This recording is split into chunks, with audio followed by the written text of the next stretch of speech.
The young man in military uniform expressed heartfelt gratitude to the commissioner, thanking him for the recommendation that allowed him to become a level 7 civil servant without an exam.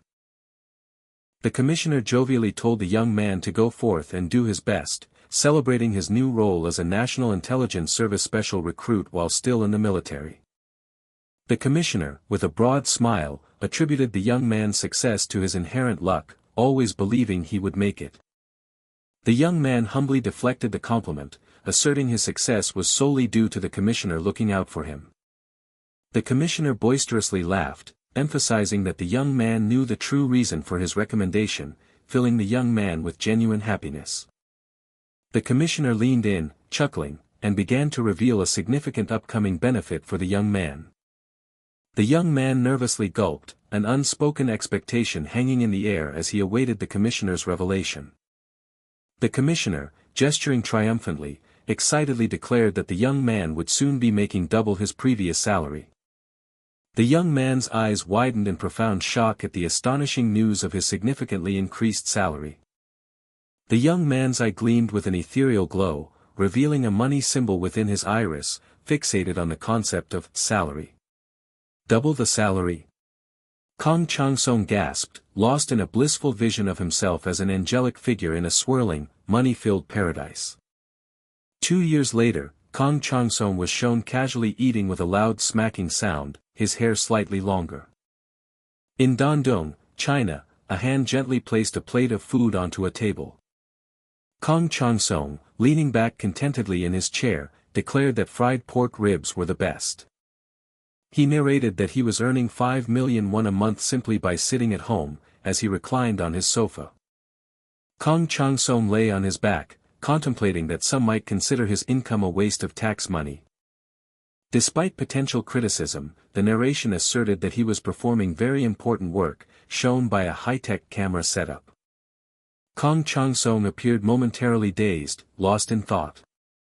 He confidently proclaimed himself a satellite-level talent, worth hundreds of billions and asked, "Shall we begin the mission?" Meanwhile, multiple figures sat around a large circular table discussing UN trade sanctions following North Korea's nuclear tests. An ominous missile launch erupted amidst a fiery explosion, signifying North Korea's 6th successive nuclear test. The U.S. president announced high-intensity sanctions against North Korea at a press conference. The narration then highlighted a large, misty bridge, North Korea's sole remaining lifeline. A map pinpointed the Yalu River bridge in Dandong, China, as this crucial location. The U.S. monitored the area via military satellites, while South Korea conducted similar surveillance through Kong Chang-song, who sat before a laptop screen. Kong Chang-song described his exhaustive yet crucial job, constantly staring at a monitor, asserting his identity as a high-level asset despite his dazed state. His eye, however, was shown intensely focused, indicating a readiness for active observation. A distinct thud echoed from behind the door. Kong Chang-song held a silenced pistol, his glowing eye fixed, ready for action in the dimly lit room. Kong Chang-song aimed his pistol directly at Old Man Choi, who stood suspiciously in a doorway. Old Man Choi stared intensely, his face shadowed, assessing the unexpected encounter. Kong Chang-song held his pistol steadily, aiming with a determined, glowing-eyed expression. Old Man Choi playfully chided Kong Chang-song for slacking off, then invited him to eat dongpa pork. Kong Chang-song, looking surprised but agreeable, simply replied, "Okay." Outside, a bustling city street at night illuminated by neon signs suggested a lively urban atmosphere. Waitress Lingling enthusiastically called out an order for dongpa pork, promising it would be coming right up. Lingling brought a dish to Kong Chang-song's table, interacting with him in the warm-lit restaurant. Old Man Choi teased Kong Chang-song about staring at Lingling, who Kong Chang-song claimed he was only checking for the menu, before Old Man Choi changed the subject. Old Man Choi leaned in, asking Kong Chang-song if the Pyeongbuk 90-330 truck still hadn't appeared.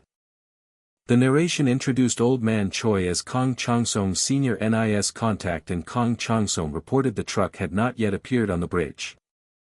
Old Man Choi, revealed as a veteran Black Ops agent with a 20-year human network in China, instructed Kong Chang-sung to report anything suspicious immediately.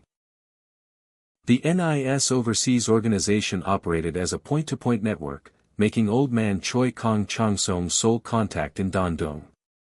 Waitress Lingling served the dongpa pork to Old Man Choi and Kong Chang-sung.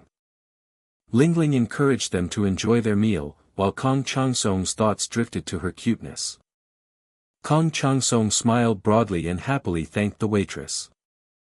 Old Man Choi took a large bite of the dongpa pork with his chopsticks. Old Man Choi complimented Kong Chang-sung's improved Chinese pronunciation while Kong Chang-sung continued to eat. Kong Chang-sung, still eating, responded that he had been living in the city for a long time. Old Man Choi's expression turned grave as he warned Kong Chang-sung never to let his guard down, calling Dandong a powder keg of the world. A map of East Asia highlighted Dandong, underscoring its deceptive appearance as a peaceful city. An ominous cityscape with red light and smoke suggested hidden dangers, like wolves hidden among sheep. The narration revealed Dandong was a hub for intelligence agents from South Korea, the US, China, Russia, Japan, and other nations. The presence of the Triads, one of the world's top 3 criminal organizations, was highlighted with menacing figures. North Korea's secret organization, Room 39, composed of stern military figures, was also introduced. The map visually reinforced that Dandong was a dangerous convergence point for all sorts of dangerous individuals and organizations. A montage of menacing, shadowy figures emphasized that even a small spark in Dandong could trigger global repercussions. Kong Chang-sung fell silent, absorbing the gravity of Old Man Choi's warning about Dandong's volatility. An extreme close-up of Kong Chang-sung's chin and neck revealed his palpable tension. Old Man Choi asked Kong Chang-sung if his worry stemmed from the Pyeongbuk 90-330 truck. Old Man Choi clarified that the Pyeongbuk 90-330 truck belonged to North Korea's Room 39 and had been missing. Old Man Choi then revealed his true concern was assigning Kong Chang-sung urgent overtime work, eliciting a shocked, "What?" from him. Old Man Choi instructed Kong Chang-sung to photograph a lower-level triad drug deal happening that night. Kong Chang-sung vehemently protested, asking me why, and arguing that it was field work. Kong Chang-sung explained he was a pigeon, undercover intelligence agent, and suggested a peregrine falcon, field combat agent, was better suited for such work. Old Man Choi scolded Kong Chang-sung for his reluctance, then enticed him with a promise of a generous overtime bonus. Kong Chang-sung, initially doubtful, was then utterly shocked and swayed by Old Man Choi's offer of 5 million won. Kong Chang-sung, now motivated by the bonus, grinned mischievously and prepared his professional camera. Kong Chang-sung's glowing eye was focused through his camera's viewfinder, ready for the mission. He took a photo of shadowy figures on a dark road or bridge, marked by a camera shutter click. Another click of the camera shutter captured more triad members, as the narration questioned the identity of their counterparts. Kong Chang-sung rapidly captured multiple close-up shots of a money and package transaction occurring between the groups. He zoomed in with his camera to get a clearer view of the distant figures gathered near a gas station at night. A close-up revealed the license plate, Pyeongbuk 90-330, on a large truck. In a flashback, Old Man Choi's question about the Pyeongbuk 90-330 truck resonated, highlighting its significance. Kong Chang-sung, wide-eyed and shocked, realized the truck belonged to North Korea's Room 39 and exclaimed, "Ah! Damn it! Did I miss it?" As Kong Chang-sung considered reporting his discovery, a gun was suddenly pressed to his head, freezing him in terror. A tall attacker pointed a pistol at the cowering Kong Chang-sung, demanding, "Who are you?" Kong Chang-sung's camera lay discarded in the tall grass, as the narration speculated if he was a Room 39 scout.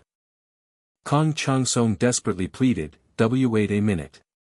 Don't shoot," with his hands raised in surrender. The attacker insulted Kong Chang-sung's accent and aggressively ordered him to speak clearly, identifying him as a South Korean brat. Kong Chang-song internally wondered if his assailant was alone as the gun remained pressed to his head. Two more attackers emerged from the shadows, effectively surrounding Kong Chang-song. Kong Chang-song fell to his knees, hands raised in helpless surrender, as he was now outnumbered. "I'm screwed." Kong Chang-song gulped in panic, desperately claiming, I am just a traveler." He desperately offered all his possessions, pleading, "I'll give you everything I have, so could you please just let me go?" Kong Chang-song bitterly regretted taking the mission, lamenting, "I shouldn't have come since I'm not even a combat agent, only tempted by the 5 million won bonus." The attacker addressed him as South Korean comrade, approaching him, to which Kong Chang-song nervously responded, "Yes." The attacker's intense eyes demanded that Kong Chang-song stop beating around the bush and give it to him straight. The attacker's foot landed near Kong Chang-song's dropped camera. The attacker pointedly questioned why a South Korean comrade was messing around with a camera on Chinese land. Kong Chang-song frantically lied, claiming he was merely taking pictures of migratory birds. An attacker violently punched Kong Chang-song in the side of the head. The attacker cursed and angrily dismissed Kong Chang-song's lies, saying, "Don't give me those lies." Kong Chang-song held his injured face, looking up in pain and fear. The attacker escalated the interrogation, directly accusing Kong Chang-song of being a puppet state agent. Kong Chang-song desperately pleaded, "Sir, wait a second. There's been a mistake," as a gun was held to his head. The attacker coldly ordered his subordinate to use a silencer and finish him, to avoid making a scene. A chilling click indicated a silencer being attached to a pistol, while the narration recalled Kong Chang-song's role as a pigeon for the NIS. The narration further clarified that he was an undercover intelligence agent, not a combat agent, and he had only intended to take photos and go home, now terrified as the silenced gun was aimed at him. The narration then built suspense, hinting at the true, unrevealed reason for his special recruitment. Kong Chang-song gasped in terror, sweat beading on his face as the silenced gun barrel loomed before his eyes. A flashback began, revealing that Kong Chang-song's unit had strongly recommended him for the NIS. The commissioner's past words, "You've always been lucky, haven't you? I knew you'd make it," echoed ironically in the flashback. Kong Chang-song's humble past reply, "No way. It's only because you looked out for me," was shown again, highlighting his earlier modesty. The commissioner's boisterous insistence that Kong Chang-song knew why he was recommended led to the narration's impending revelation of Kong Chang-song's true identity, prior to becoming a low-level NIS employee. In a chaotic, action-filled flashback, a soldier exclaimed, "In my entire military career, I've never seen a monster like you before," amid gunfire. The true identity of the young man was revealed as a deadly Republic of Korea Army Special Warfare Command soldier, aiming a rifle with glowing eyes. His full name and rank were revealed, Sergeant First Class Kong Chang-song. Kong Chang-song swiftly counterattacked the primary attacker, moving with surprising speed. He landed a powerful punch directly on the attacker's face.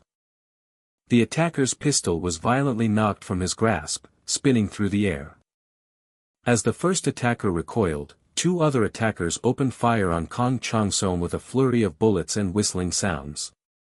One attacker screamed and fell back, while another continued to fire his rifle in the chaotic firefight. Kong Chang-song deftly caught a pistol in midair. Kong Chang-song delivered another powerful blow to an attacker, who cried out in pain. His eyes glowed intensely with fierce determination amidst the combat. Kong Chang-song shot an attacker in the chest from above, causing him to fall as blood splattered. An enraged attacker screamed, "Die," and fired his pistol wildly. Kong Chang-song swiftly took down another attacker by shooting him in the back, moving with lethal precision. His eye glowed powerfully, emphasizing his heightened and dangerous combat state. An attacker reacted with extreme shock and fear at Kong Chang-song's overwhelming prowess. Kong Chang-song aimed his pistol with deadly precision, moving with incredible speed and menacing focus. Kong Chang-song stood victorious over the multiple defeated attackers, leaving them dead or incapacitated amidst falling rain. 2 additional fallen attackers lay on the ground, bloody and still, confirming the thoroughness of Kong Changsong's victory.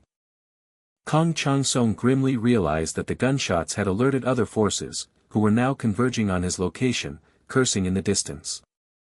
The massive organization, the Triads, were shown armed and serious, now alerted and preparing for action.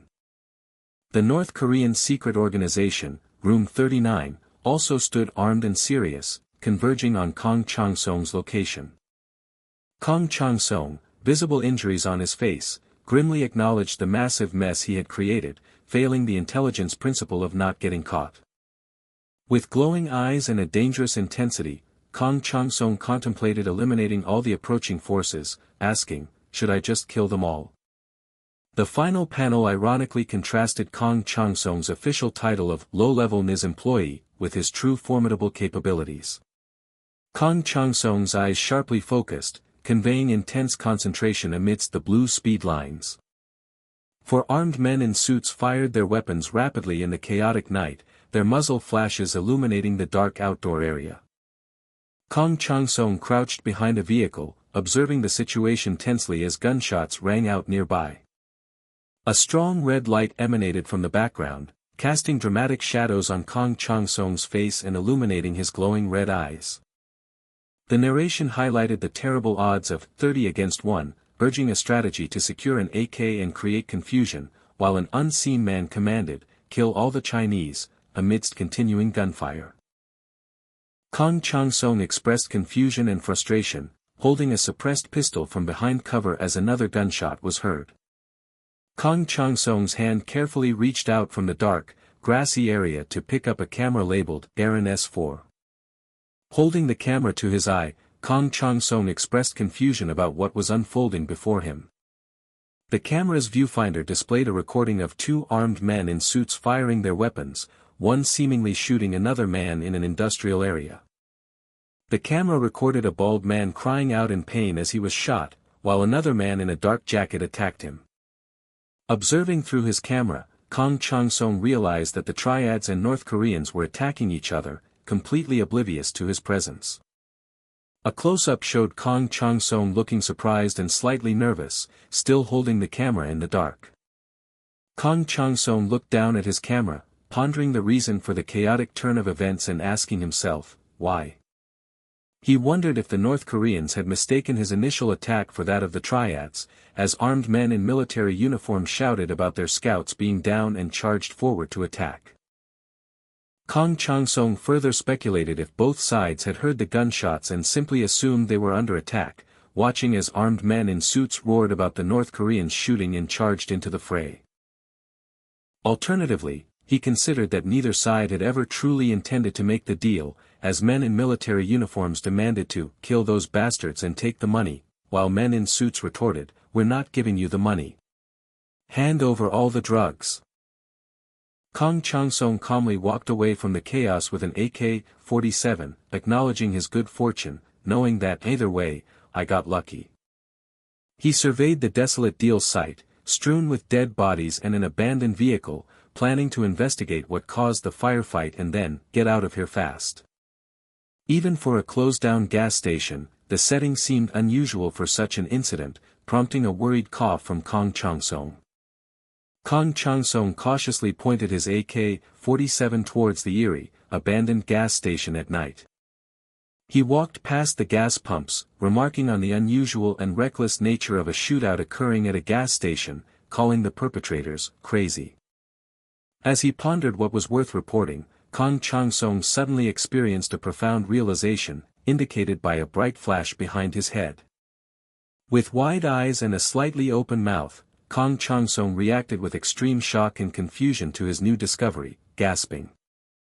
The scene shifted to a formal portrait of Kong Changsong in military uniform, reflecting on his own name, Kong Changsong.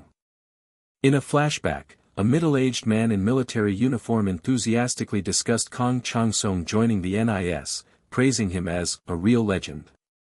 The middle-aged man clarified that while Kong Changsong's combat ability was monster level, there was another reason why he's a legend. The flashback continued, showing a desolate, industrial overseas deployment site as the middle-aged man narrated their past together. Kong Chang-sung, in military uniform, reported recovering stolen military supplies with a proud salute and exclaimed, "I recovered the stolen military supplies." A "tada" sound effect accompanied a shot of the dimly lit storage room filled with wooden crates of recovered military supplies. The middle-aged man reacted with disbelief, asking, "What? How?" To which Kong Chang-sung casually replied he got lucky and found them on the way. Kong Chang-sung, in tactical gear and a balaclava, saluted and proudly announced, "I captured a wanted terrorist suspect." A bruised and handcuffed terrorist suspect was presented, visibly trembling, amidst a "tada" sound and nervous shaking. The middle-aged man, still confused, asked, "How?" But Kong Chang-sung again attributed his success to "getting lucky" and running into the suspect while shopping, making the man question, "Does that even make sense?" Kong Chang-sung, confident and wearing sunglasses, saluted and reported rescuing the hostages. Appearing more casual and disheveled, Kong Chang-sung happily announced, "Tada," after the successful hostage rescue. The middle-aged man, exasperated, gave a resigned compliment of, "Good work," cutting off Kong Chang-sung as he began yet another improbable story of "getting lucky" while taking a dump. The middle-aged man conceded that while it didn't make sense, with Kong Chang-sung, it does, concluding that he possessed insanely good luck. The middle-aged man predicted that Kong Chang-sung would get lucky again at the NIS doing something in his new role, as Kong Chang-sung's portrait was shown. Back in the present, Kong Chang-sung's face was illuminated by a golden glow from below, reflecting a look of stunned realization that he had just got lucky and the scene revealed a glowing suitcase filled with stacks of US dollar bills, emphasizing the astonishing discovery of what looked like money. Kong Chang-sung was overcome with euphoria, realizing the roughly $2 million he found translated to 2.4 billion won. He took a deep, excited breath, mesmerized by the large amount of cash held close to his face. Still wide-eyed and in awe, Kong Chang-sung continued to hold the money, his expression unchanged. Utterly overjoyed and drooling with excitement, Kong Chang-sung compared his find to double the first prize lottery jackpot. Two contrasting images of Kong Chang-sung, one stern and the other with a greedy smile, represented his internal struggle over the found money.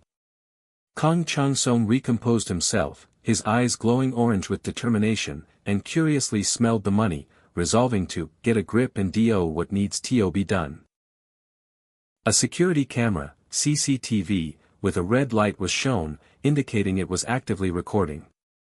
Kong Chang-sung, with a mischievous smile, fired an AK-47, likely at the surveillance camera.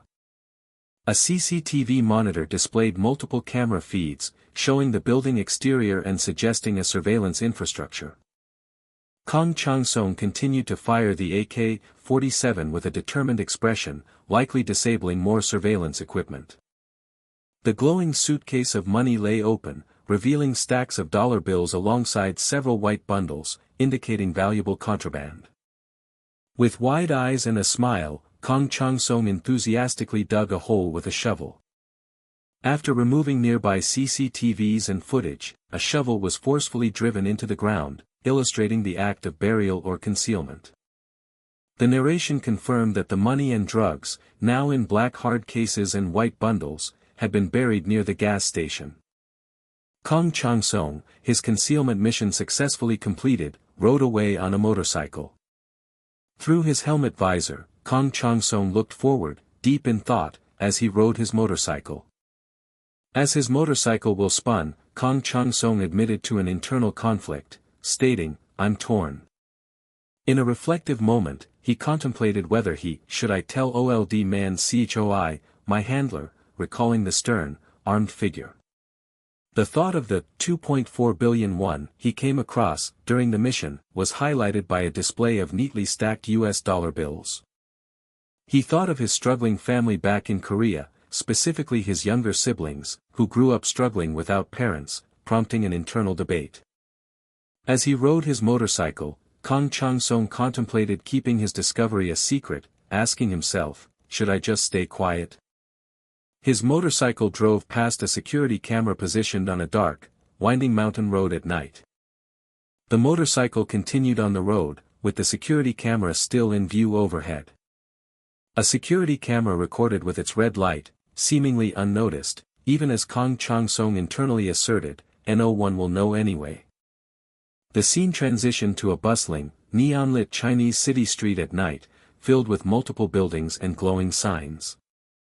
The sounds of a murmuring crowd filled the air, focusing on a Chinese shop sign for Western clothing. Kong Chang-sung, with wide, worried orange eyes, realized that his worries about the money were now covered by an even bigger problem. Groups of uniformed men were shown conversing and walking in the urban night, implying an ongoing situation or heightened security. Two stern-looking uniformed men stood on a city street, amidst the murmuring crowd and neon signs. Kong Chang-sung stood distraught in the crowd, learning the shocking news that the NIS upper-level base was attacked.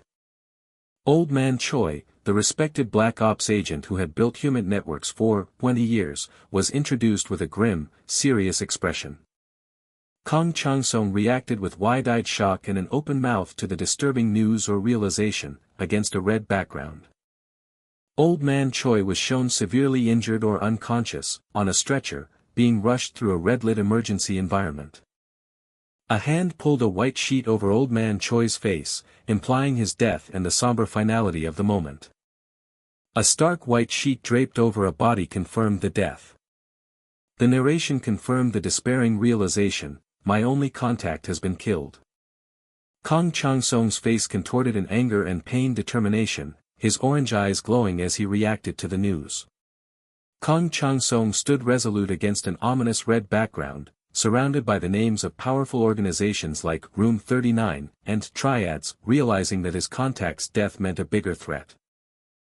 A grid of portraits, some showing Old Man Choi and Kong Chang-sung, and others dark silhouettes, revealed that the human network has been exposed.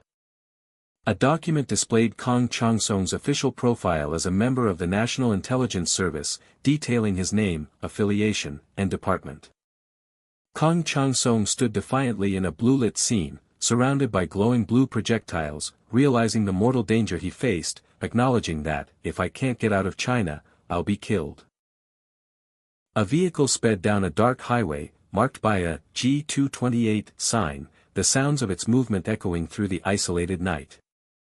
The scene then shifted to Dalian, a bustling port city in Liaoning province, its illuminated skyline shimmering at night. Kong Chang-sung, wearing a helmet, rode a motorcycle at high speed through the city streets, motion blurring around him. He paused to remove his helmet, as narration began explaining the protocol for when a reporting line contact goes missing or dies. Kong Chang-sung approached a public phone booth, following the directive to evacuate to a designated safe house. A close-up of a vintage orange public payphone showed it in functional detail, accompanied by an interacting sound. A close-up highlighted Kong Chang-sung's intense, determined expression as another sound effect played. His hand pressed the 505 button on a pager-like device, revealing it as an SOS code. Kong Chang-sung leaned casually against the public payphone, waiting calmly but observantly, a soft tapping sound breaking the silence. The orange public payphone then rang, signaling an incoming call. Kong Chang-sung formally reported, Dandong Dove 5 reporting, only to be immediately questioned by the caller about his presence at the safe house. He hesitated, beginning to relay grave news about his handler, Old Man Chno. And Dove 2. Kong Chang-sung solemnly declared that Dove 2 has died, as a black van was visible waiting outside.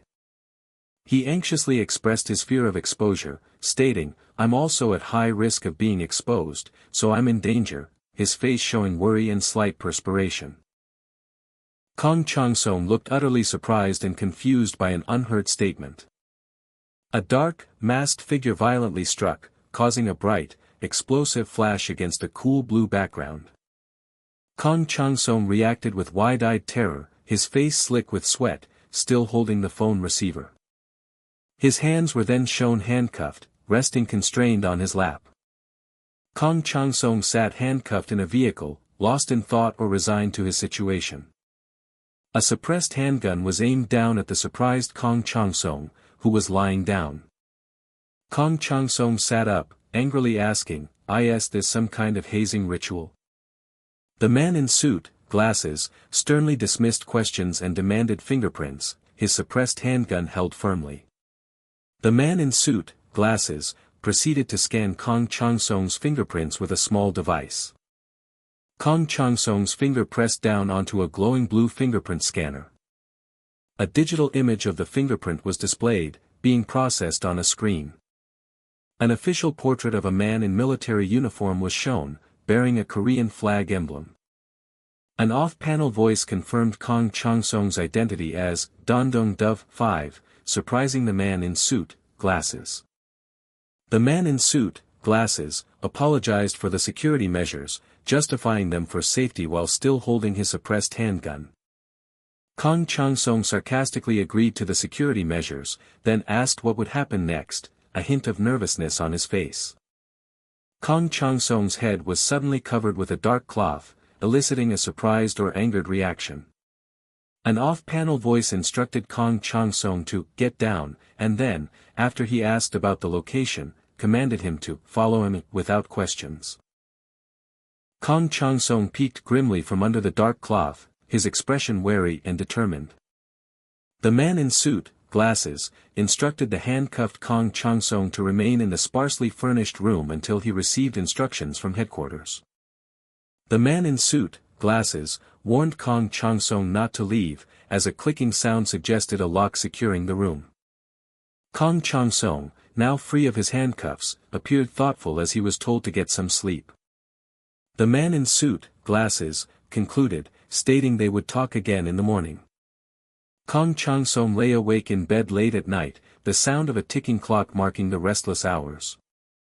Narration grimly detailed that Old Man Choi was killed on the day of the shootout, visually represented by blood-splattered photos in a grid of agents. Old Man Choi's lifeless body was transported on a stretcher, suggesting the assassination force was likely connected to the firefight. Kong Chang-song narrated his fear that the assassination force would target him next, given his direct connection to Old Man Choi, imagining a menacing figure and himself gravely injured. He lay anxious in bed, contemplating the dire consequences if he failed to escape China. Kong Chang-song anxiously wondered, hoping his company would help him escape safely. An exterior shot showed a multi-story residential building at night. The same residential building was then depicted under a bright, clear daylight sky, signifying the arrival of a new day. Kong Chang-song sprang to his feet in shock and anger, questioning how returning to work could possibly make sense. He passionately protested that demanding he return to work was essentially telling him to go and die, as his identity and workplace might have been exposed.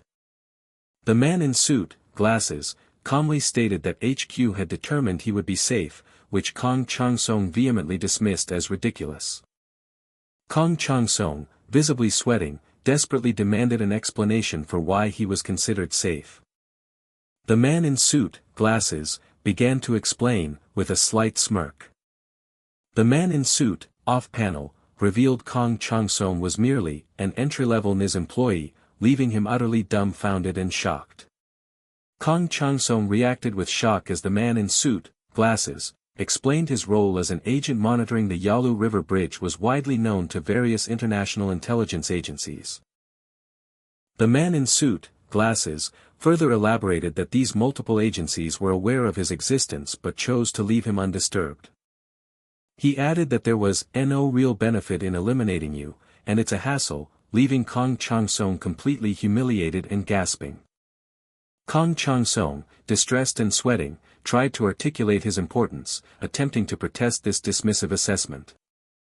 He desperately tried to assert his value, comparing himself to a satellite replacement and seeking confirmation that he was an important employee. The man in suit, glasses, coldly stated that while all company work was important, Kong Chang-song was easily replaceable if he disappeared. Kong Chang-song's face showed complete defeat and numbness, his eyes wide and blank. The man in suit, glasses, simply told him to, so just go back to work, causing Kang Changsong to shake with intense, suppressed fury. Narration explained that if an entry-level agent dies, they are quickly replaced, as the residential building was seen under a dramatic orange sunset sky. A closer view showed the building's upper floors and roof against the vibrant orange sunset. The narration concluded there was no point in going through the hassle of eliminating insignificant agents, punctuated by a sharp sound. Kang Changsong returned to his post, slumped over a desk, looking utterly exhausted and hollow-eyed, surrounded by signs of neglect. He lay defeated on the floor, questioning his insignificance, a profound despair settling over him. Kang Changsong was seen sniffling and teary-eyed on the floor, overwhelmed by his feelings. His poignant thought, "Not even worth killing," echoed through the stark, industrial-looking room. Two men in suits stealthily entered the room from behind. One man in suit signaled for silence while holding a small knife, unaware that Kang Changsong was innocently eating a snack on the couch. A man in suit attacked with a glowing red object, seemingly striking a bag of beef jerky that burst apart. The attacking man in suit clutched his chest in pain, a glowing red object lodged within him, surprising his companion. The man in suit fell forward, revealing Kang Changsong crouching with a red axe, implying he had counterattacked. With glowing red eyes and a sinister smile, Kang Changsong declared, "I'm so happy," while holding the red axe, revealing a disturbing, transformed persona. An aerial view of Dandong city center in Liaoning province established the bustling urban setting under a dark night sky. Inside a menacing red-lit room, a man in a patterned jacket screamed in terror as a bloodied axe hovered above him. The terrified man desperately pleaded he would never secretly sell drugs in Black Dragon Society territory again, a knife glinting near his fingers. The formidable Wang Yudong, Black Dragon Society Dandong branch chief, was introduced holding a knife, his presence commanding in the red-lit darkness. The man in the patterned jacket let out a shocked exclamation as the knife was positioned frighteningly close to his forehead. Wang Yudong, with a suspicious smirk, accused the man of stealing drugs from a place called the gas station. The man frantically denied the accusation of stealing, flailing his arms in distress. He clarified his gang dealt in Malaysian contraband, implying no connection to the gas station or stealing from the Black Dragon Society, as Wang Yudong stood over several fallen figures. A close-up showed a table covered with evidence of a recent struggle, a spilled bottle of red wine, an amber drink, and a bloodied hand. The man vehemently insisted the drugs were never stolen. He desperately tried to convince Wang Yudong he wasn't foolish enough to steal from the Black Dragon Society and truly didn't know the gas station. Wu Shi, the Black Dragon Society Dandong deputy chief, addressed Wang Yudong, who turned his head to acknowledge him. Wu Shi, with glasses, analytically assessed the drug, stating its quality was not top grade. Wu Shi concluded the man was telling the truth, leading to the man's immense relief as he exclaimed, Exactly. The man confessed to selling drugs merely for quick cash and desperately begged for Wang Yudong's belief, while the branch chief towered over him with an axe. Wang Yudong appeared thoughtful, seemingly considering the man's desperate plea. With a predatory smirk, Wang Yudong declared that he would believe the man. The man expressed nervous gratitude, his relief laced with uncertainty. Without warning, Wang Yudong's face twisted in rage as he violently swung the axe downwards. The bloodied axe continued its brutal, forceful descent. On the dark floor, a man's severely injured and bloody hand, adorned with a gold bracelet, twitched. Wang Yudong began a powerful declaration, stating that, if the triads are the kings of China. He fiercely asserted that the Black Dragon Society ruled Liaoning, his face determined and menacing. Wu Shi stood silently alongside other menacing members of the Black Dragon Society, emphasizing their collective power. In a stark flashback, Wang Yudong narrated a past raid on their deal site, showing gangsters involved in the theft of meth and cash. The narration continued, depicting a sly, hooded figure. Wang Yudong described the thieves recklessly spending the stolen money, portraying a man smirking amidst stacks of cash. The narration then revealed the past murder of an old man from the NIS, whose lifeless body lay on a gurney with a knife hovering above it. Won Yudong's narrative implied the killing of Koreans associated with the old man, showing a terrified young man in the monochrome flashback. Back in the present, Won Yudong, standing over multiple incapacitated men, commanded his subordinates to bring in everyone involved. His eyes glowing red with fury, Won Yudong vowed a gruesome fate for the thief, promising to peel their face off while they were still alive. Won Yudong's chilling command echoed, ordering the targets be brought back alive, regardless of their physical state, as the scene shifted to an urban building at night. The protagonist executed a powerful, focused punch with dynamic force. He skillfully ducked, narrowly avoiding an axe strike from a man in a suit. The protagonist used his forearm to block the man in the suit's axe strike. The man in the suit reacted with strain and surprise as his powerful attack was unexpectedly blocked. The protagonist landed a solid punch to the man's face, causing the axe to fly out of his hand. After delivering the blow, the protagonist maintained his intense, focused gaze. He followed up with a powerful kick, striking the man directly in the face. Meanwhile, another aggressive man with a scarred face held a knife threateningly over an incapacitated man. The protagonist grappled intensely with the aggressive man over control of the knife. He successfully disarmed the man, twisting the knife towards him with decisive action. Both the knife and the axe clattered loudly onto the light-colored floor, signifying the end of the struggle. The protagonist made a swift, sweeping hand movement. The man in the suit fell heavily backward to the ground, screaming in pain.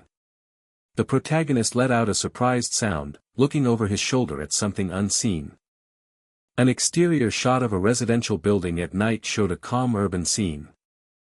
Pan Jiandong took a severe blow to the face, his features distorted in pain and his eyes rolled back. The protagonist looked down at Pan Jiandong, sternly commanding him to wake up. A close-up highlighted Pan Jiandong's hands, bound tightly with thick rope, showing his helpless captivity. Pan Jiandong angrily questioned the protagonist, demanding to be untied, but the protagonist calmly replied, "No." Enraged, Pan Jiandong demanded if the protagonist even knew who he was. The protagonist, appearing detached and unconcerned, simply stated he did not. Pan Jiandong, boiling with outrage and self-importance, yelled his name and title, "I'm Pan Jiandong, vice leader of the Fire Bear Gang." The protagonist responded with a nonchalant, "Okay," further exasperating Pan Jiandong. Pan Jiandong reacted with extreme shock and furious disbelief at the protagonist's dismissive response. The protagonist observed Pan Jiandong's furious reaction with a calm, curious demeanor. Completely baffled, Pan Jiandong furiously questioned the protagonist's identity and understanding, asking if he could not speak Chinese. As the protagonist began a question, Pan Jiandong quickly interjected, trying to assert his importance by mentioning his gang's protection by the Black Dragon Society. The protagonist's eyes widened, indicating a sudden, crucial realization. The protagonist connected the Black Dragon Society to the Triads, prompting Pan Jiandong to smugly confirm his understanding with a derogatory term. Immediately after his smug remark, Pan Jiandong took another severe hit to the face, his features violently distorted. The protagonist dismissed Pan Jiandong's perceived power, calling him a subcontractor of a subcontractor, and highlighting his insignificance within the criminal hierarchy. The protagonist mocked Pan Jiandong, stating he couldn't possibly know a nobody like him. He continued to verbally dismantle Pan Jiandong's ego, emphasizing his absolute insignificance by saying no one knew him, not even your mom. The protagonist delivered a backhanded compliment about Pan Jiandong's Chinese, then threatened to brutally smash his philtrum with a dumbbell if he didn't cooperate. The narration stated the exposure of a base belonging to the Fire Bear Gang, a subsidiary of the Black Dragon Society. The protagonist's hands rapidly typed on a laptop keyboard with focused intensity.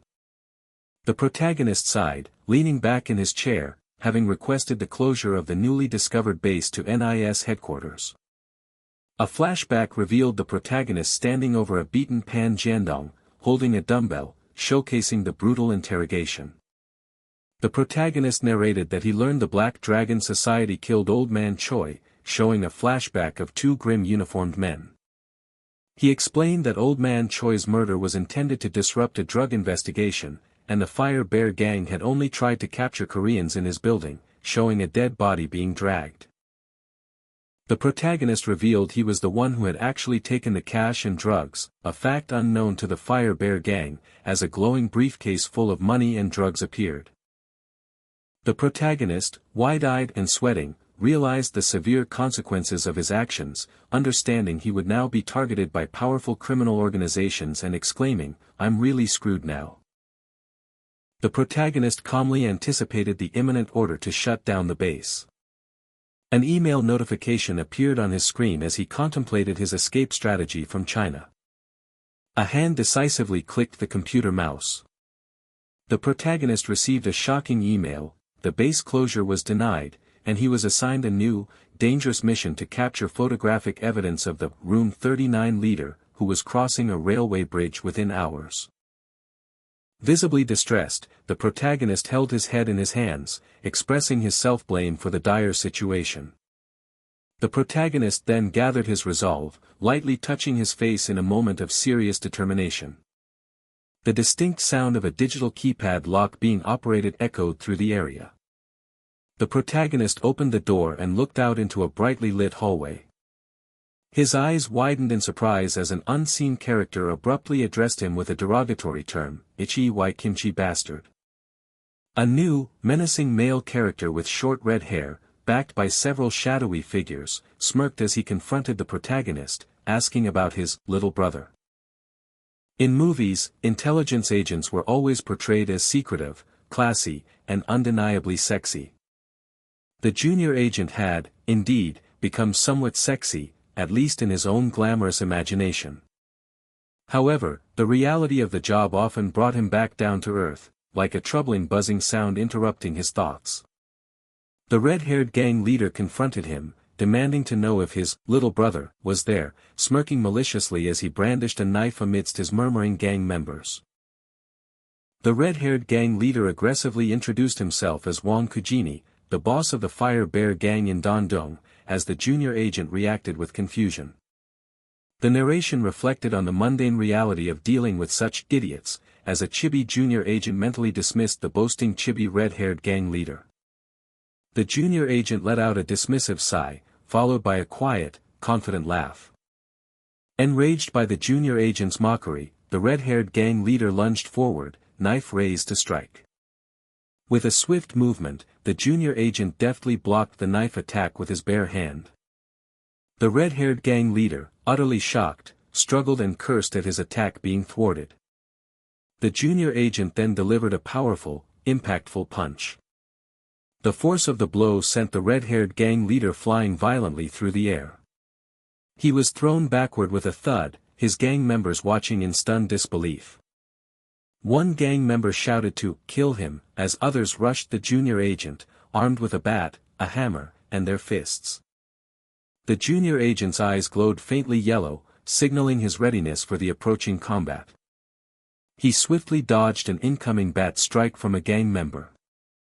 In retaliation, the junior agent countered with a direct punch to another gang member's face. Another gang member was thrown backward, losing his grip on his hammer. The junior agent then swiftly crouched to evade a slicing, whooshing attack. His fist clenched, and eyes glowing, the junior agent prepared to deliver another powerful blow. He struck yet another gang member, sending him flying dramatically into the air with a booming crash.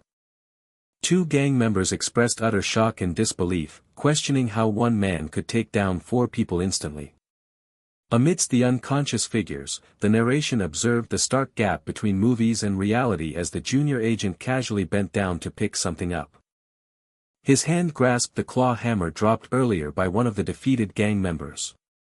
Standing upright with the hammer, the junior agent was addressed by an unseen senior agent, while the narration again emphasized the fundamental difference between cinematic fantasy and real life. The junior agent, eyes glowing yellow, held the hammer menacingly and defiantly challenged any remaining adversaries.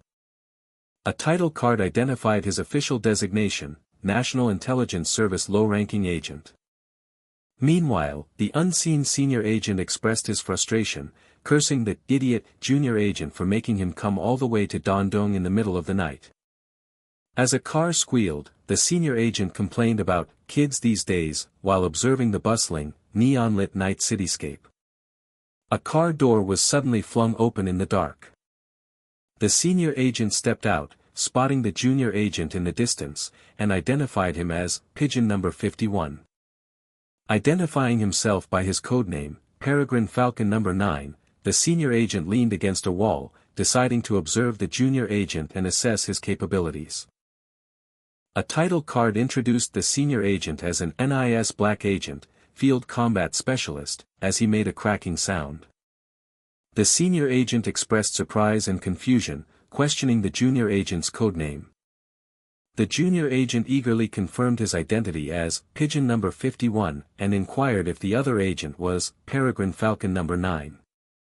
The senior agent confirmed receiving a headquarters message detailing a mission to capture footage of the Room 39 leader crossing a railway bridge within hours, with support personnel dispatched. The senior agent let out a deep sigh of exasperation. He then angrily scolded the junior agent, demanding to know why an apology wasn't the first thing out of his mouth. Gripping the junior agent's jacket, the senior agent aggressively confronted him for exposing their base to mere thugs, reminding him that the basics of espionage were not getting caught. The junior agent defended himself, explaining that the Fire Bear gang came to the building because of Old Man Choi and the late Pigeon Number 2, and that he had no choice but to be there under headquarters orders. The senior agent exploded in fury, accusing the junior agent of talking back and acting like a brat, despite the senior agent coming to protect him. In a chibi representation, the junior agent offered a seemingly sincere apology, but internally vowed revenge on the bastard. Still irritated, the senior agent pushed the junior agent's shoulder, telling him to move aside. The senior agent then inquired about the target filming ordered by headquarters, and the junior agent confirmed he had already filmed it and sent it to HQ. The narration revealed the filmed target was presumed to be the Room 39 leader, also known as Target Number 41. The image then focused on a car's license plate, which read Pyongyang 85 to 1055. The senior agent questioned the junior agent's continued presence, urging for immediate withdrawal from the location. The junior agent sheepishly mentioned one problem, piquing the senior agent's curiosity. The junior agent reached for a doorknob, informing the senior agent that thugs were tied up inside the room and urged him to take a look. The senior agent's eyes widened in extreme shock. He then pressed his hand against the door, potentially stopping it from opening. The senior agent angrily confronted the junior agent, yelling that he was insane for not covering the faces of the tied-up thugs and worrying about identity exposure. The junior agent, with dawning realization, admitted that the thugs had already seen his face, eliciting a shocked exclamation from the senior agent. Utterly furious, the senior agent chastised the junior agent for exposing both the base and his own identity, questioning if he even called himself a black agent. The junior agent attempted to defend himself, sheepishly claiming he couldn't help it because they had ambushed him. The senior agent decisively cut off the junior agent's explanation. The senior agent then shockingly ordered the junior agent to resign, declaring he would handle the cleanup, leaving the junior agent stunned in disbelief. The senior agent, now masked and holding a silenced pistol, gave the junior agent a dire ultimatum, to leave the country tomorrow and never return. The junior agent protested, trembling in terror. The senior agent, still masked, emphasized his deadly threat, stating he would personally kill the junior agent if he ever returned, dismissing him as unfit to be an agent before opening the door. A chibi junior agent trembled in comical despair, declaring he could not quit being an NIS agent. Grinding his teeth, the chibi junior agent defiantly stated he wouldn't quit until he got his 2.4 billion back. The junior agent stood contemplating in the room, desperately searching for a way out of his predicament. The senior agent reacted with shock and anger, calling the junior agent a crazy bastard. Inside the room, the tied-up red-haired gang leader and other bruised gang members reacted with confusion and fear upon seeing the agent's presence and the real gun. The masked senior agent, pistol pointed, confronted the junior agent, demanding to know who he was, catching the junior agent by surprise. The senior agent expressed confusion and alarm, questioning why there were so many tied-up thugs when headquarters had only reported 2. The junior agent casually explained that a few more, about 15, had shown up, causing the senior agent to explode in disbelief and call him a lunatic. The senior agent violently chastised the junior agent, his face red with rage, calling him a terrorist for potentially killing 17 civilians. The senior agent demanded to know what the junior agent planned to do about the situation, as the chibi junior agent thoughtfully pondered. The senior agent pressured the junior agent to explain how he would clean up the exposed intelligence, while the chibi junior agent remained deep in thought. Suddenly, the chibi junior agent's eyes widened with a brilliant idea for a quiet solution, which instantly piqued the senior agent's curiosity. A subtle tapping sound echoed. The junior agent confidently declared, with a mischievous smile, that this one thing would solve everything, as the senior agent looked on suspiciously. The senior agent inwardly wondered if the junior agent was, in fact, a lunatic, a drop of sweat on his temple betraying his growing apprehension and fear. In a dimly lit room, a tied-up man in a black suit questioned if their captors were the Black Dragon Society's targets, which the junior agent, now in a green tracksuit, confidently confirmed. The junior agent, hands bound by thick ropes, struggled to untie them, determined to orchestrate an escape. Nearby, another man, tied with rope, clenched his fist, fueled by a fierce resolve to pursue their captors. A menacing figure, the junior agent, now with short dark hair and glowing red eyes, held a bloodied axe and issued a dire warning. He explained that failure would lead to their complete annihilation by Wang Yudong of the Black Dragon Society, standing over several implied bodies. The man with messy brown hair and black suit visibly gulped, his eyes wide with terror at the ominous threat. Distressed and confused, the man with messy brown hair and black suit questioned the red-haired gang leader about their plan to catch their adversaries. Suddenly, the junior agent, in his green tracksuit, reacted with a startled expression as something unseen moved swiftly nearby. The red-haired gang leader, enraged and tied, defiantly shouted demands to be untied before being abruptly silenced. He screamed in anger and horror as an unknown liquid was poured over his face, startling him with its shocking intensity. As the brownish-orange liquid continued to stream, the red-haired gang leader gasped in recognition, "Is that gasoline?" The junior agent, now back in his tracksuit, menacingly declared that he couldn't let his captives live since they had seen his face, pouring more liquid while finding it refreshing. The red-haired gang leader screamed in agony and cursed, his face contorted in pain and rage as he remained drenched in the liquid.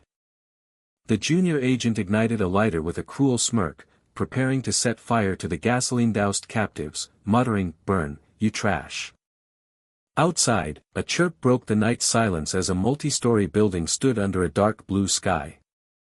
A caption revealed that this terrifying scene was occurring 10 minutes prior, showing the building's exterior in an earlier light. Inside, the senior agent in a black mask observed the junior agent, thinking that while rookies pulled weird stunts, this one was beyond belief and could ruin everything. A close-up shot highlighted a red gasoline can, its white nozzle poised, hinting at its impending roll. The senior agent, his eyes wide and worried, nervously questioned the junior agent's intentions with the gasoline. With a cunning smirk, the junior agent stated his intention to use the situation and the gasoline to determine the next course of action. The senior agent, confused and frustrated, questioned why the junior agent didn't just consult NIS headquarters instead.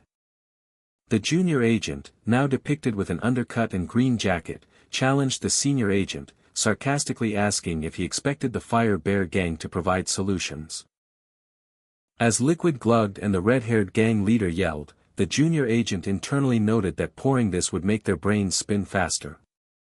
The red-haired gang leader questioned if the liquid was lubricant, as the junior agent ignited his lighter and coldly demanded to know why they deserved to live. What? Why? The red-haired gang leader cried out, frantically demanding a reason for their impending execution.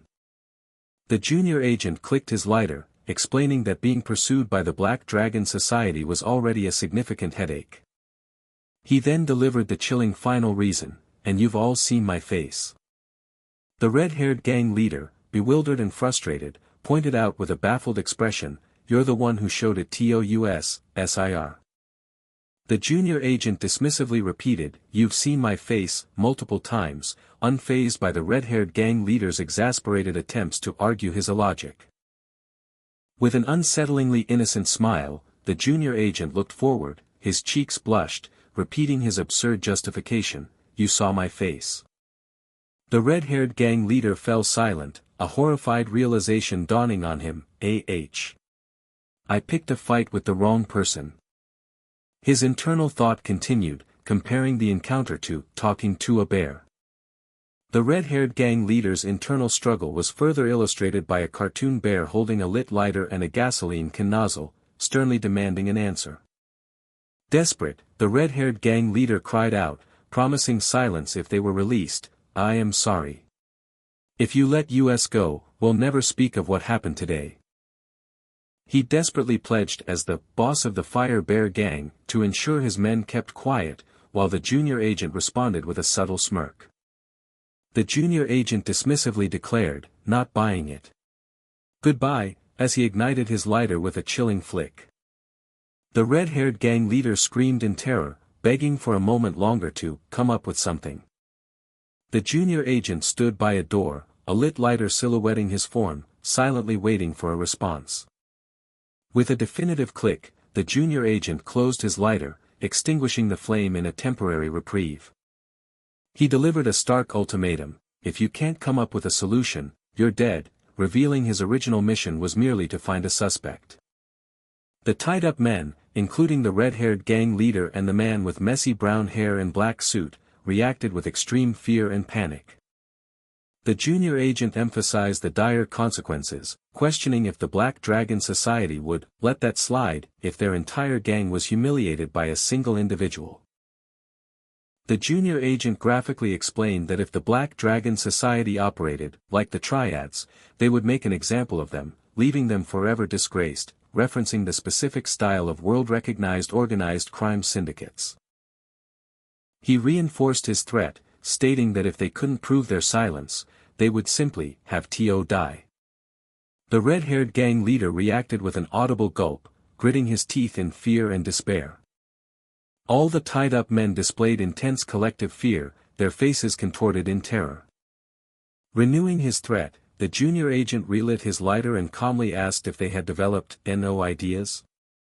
Suddenly, the red-haired gang leader's eyes widened with a desperate burst of realization, wait. I've got a brilliant idea. The junior agent dismissed any idea based on mere trust, warning the red-haired gang leader he would die, but the gang leader urgently insisted, no. Just hear me out. The red-haired gang leader desperately offered to divulge everything I know about the Black Dragon Society, suggesting it be recorded. The junior agent, closing his lighter, appeared intrigued by the offer and prompted him to go on. The man with messy brown hair and black suit expressed extreme fear, warning that leaking Black Dragon Society intel, or even aiding its leak, meant certain death. The red-haired gang leader countered, proposing that, if there's video evidence of everyone here, it would create a mutual dilemma. He wildly explained that, no one will dare open their mouths, and that footage becomes our lifeline. The junior agent listened to the proposition with a thoughtful, slightly curious expression. The junior agent questioned if they were truly betting your lives on this, causing the red-haired gang leader to baffle himself and concede, good point.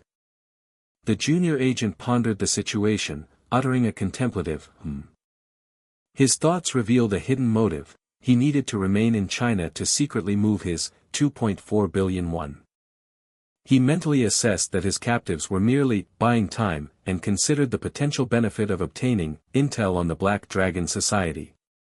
A grim-faced old man in a flat cap and trench coat appeared in a shadowy portrait, implying a significant connection to the junior agent's thoughts. The junior agent pondered if securing this intel would allow him to continue investigating the drug case linked to Old Man Choi. He suspected his colleague, the senior agent, might tell him to quit the NIS.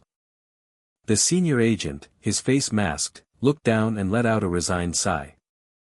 The senior agent nodded, his eyes closed, seemingly confirming the junior agent's previous thought. A broad smirk spread across the junior agent's face as he internally exclaimed, "Perfect." The senior agent confirmed, recording started, and instructed him to go ahead. The senior agent expertly operated a professional camera, poised to capture the unfolding events. The senior agent mused on his long career, stating he had never seen someone like him, despite his extensive experience. Narration emphasized that exposing a base or identity were unforgivable, fatal mistakes for any agent, as the junior agent was framed within a wreck symbol. Narration highlighted his extraordinary feat of single-handedly taking down 17 men, without a single civilian casualty, and devising an on-the-spot method to silence the captured. Crucially, the narration confirmed that intel on the drug syndicate, the Black Dragon Society, had been successfully secured. And most importantly, he had succeeded in recording under extreme and dangerous conditions. 2 images of a dark car with illuminated headlights, one showing its Pyongyang license plate, served as specific visual evidence. The senior agent, holding his camera, questioned the junior agent's true nature, wondering if he was trash or S-rank.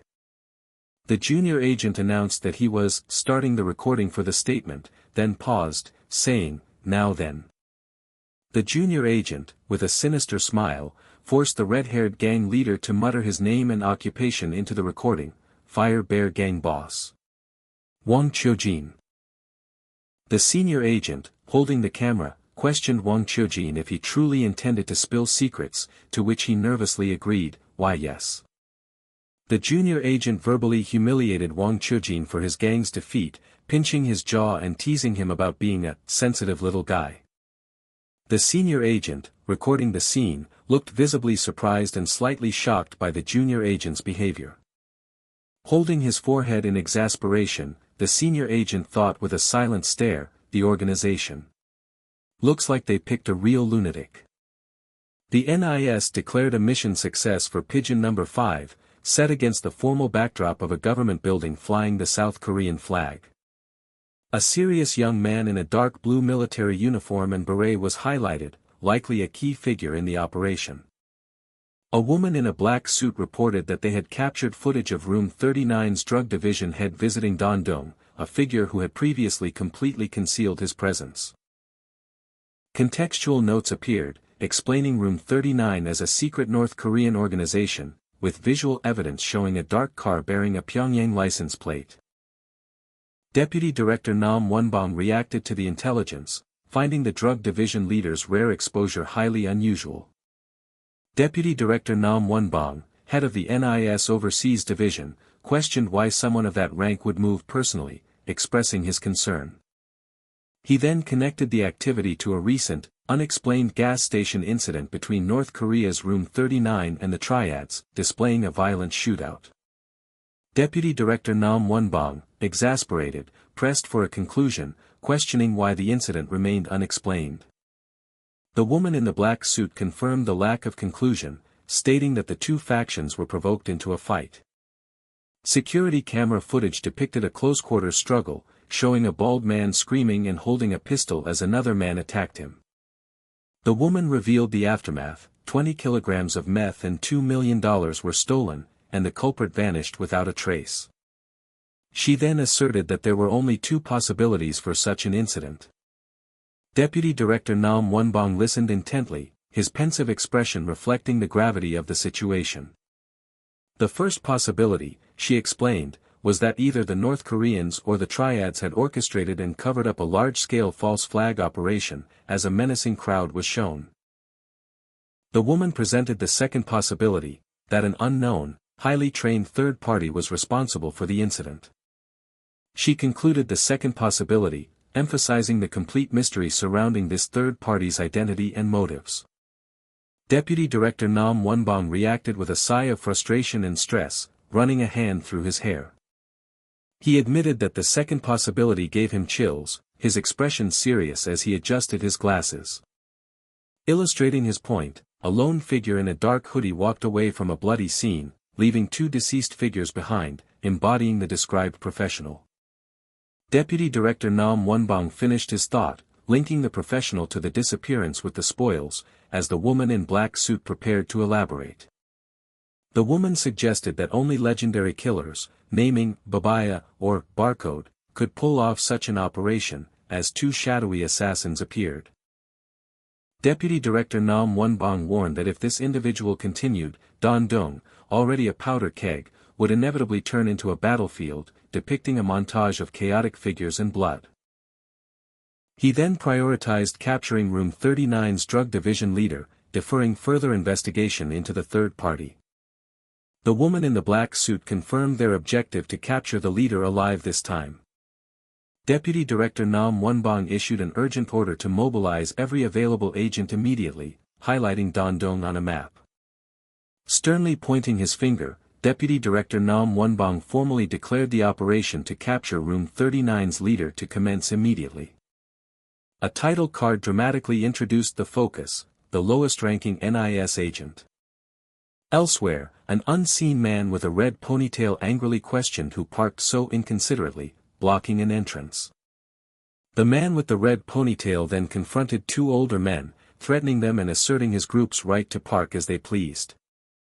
One of the older men, Su, identified himself as a real estate CEO, while the other, Chen, declared himself the hardware store owner, standing their ground. Suddenly, a menacing, shadowy figure with glowing red eyes appeared behind the man with the red ponytail, threatening to shut down his businesses and his life. The man with the red ponytail was violently struck by an unseen force, recoiling from the sudden impact. Shocked and grabbing his head, the man with the red ponytail angrily demanded to know his attacker's identity. The junior agent, an intense young man, stared at him and grimly replied, "Death." The junior agent violently scolded and hit the man with the red ponytail for disrespecting his elders, repeatedly demanding he move the car. Su and Chen, the older men, observed the scene, commenting that while the kid on the fourth floor was decent, his friend's behavior was perplexing, though they would let it slide this time. The junior agent mockingly forced the red ponytail man to sincerely apologize, as an unseen thought commented on the latter's terrible manners. From a rooftop, a mysterious man in a black mask observed the scene, deeming it troublesome, while the junior agent mentally vowed to beat the thug harder next time. The man in the black mask, serious, contemplated what he was supposed to do with the junior agent. A bustling street scene in Dandong unfolded, filled with buildings and shop signs. The junior agent, looking energetic, called out to Lingling to take an order.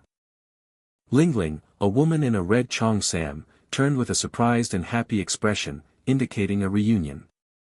The junior agent commented on Lingling's apparent weight loss, and she, pleased, responded, while a man in a brown jacket observed their friendly interaction. A narration distinguished the man in the brown jacket, stating that unlike agents who deliberately hid their presence, he blended in effortlessly. The narration continued, explaining that he merely seemed like an old friend who had dropped by to visit, effortlessly blending in like a local. The junior agent smiled brightly, fully engaged in the casual interaction.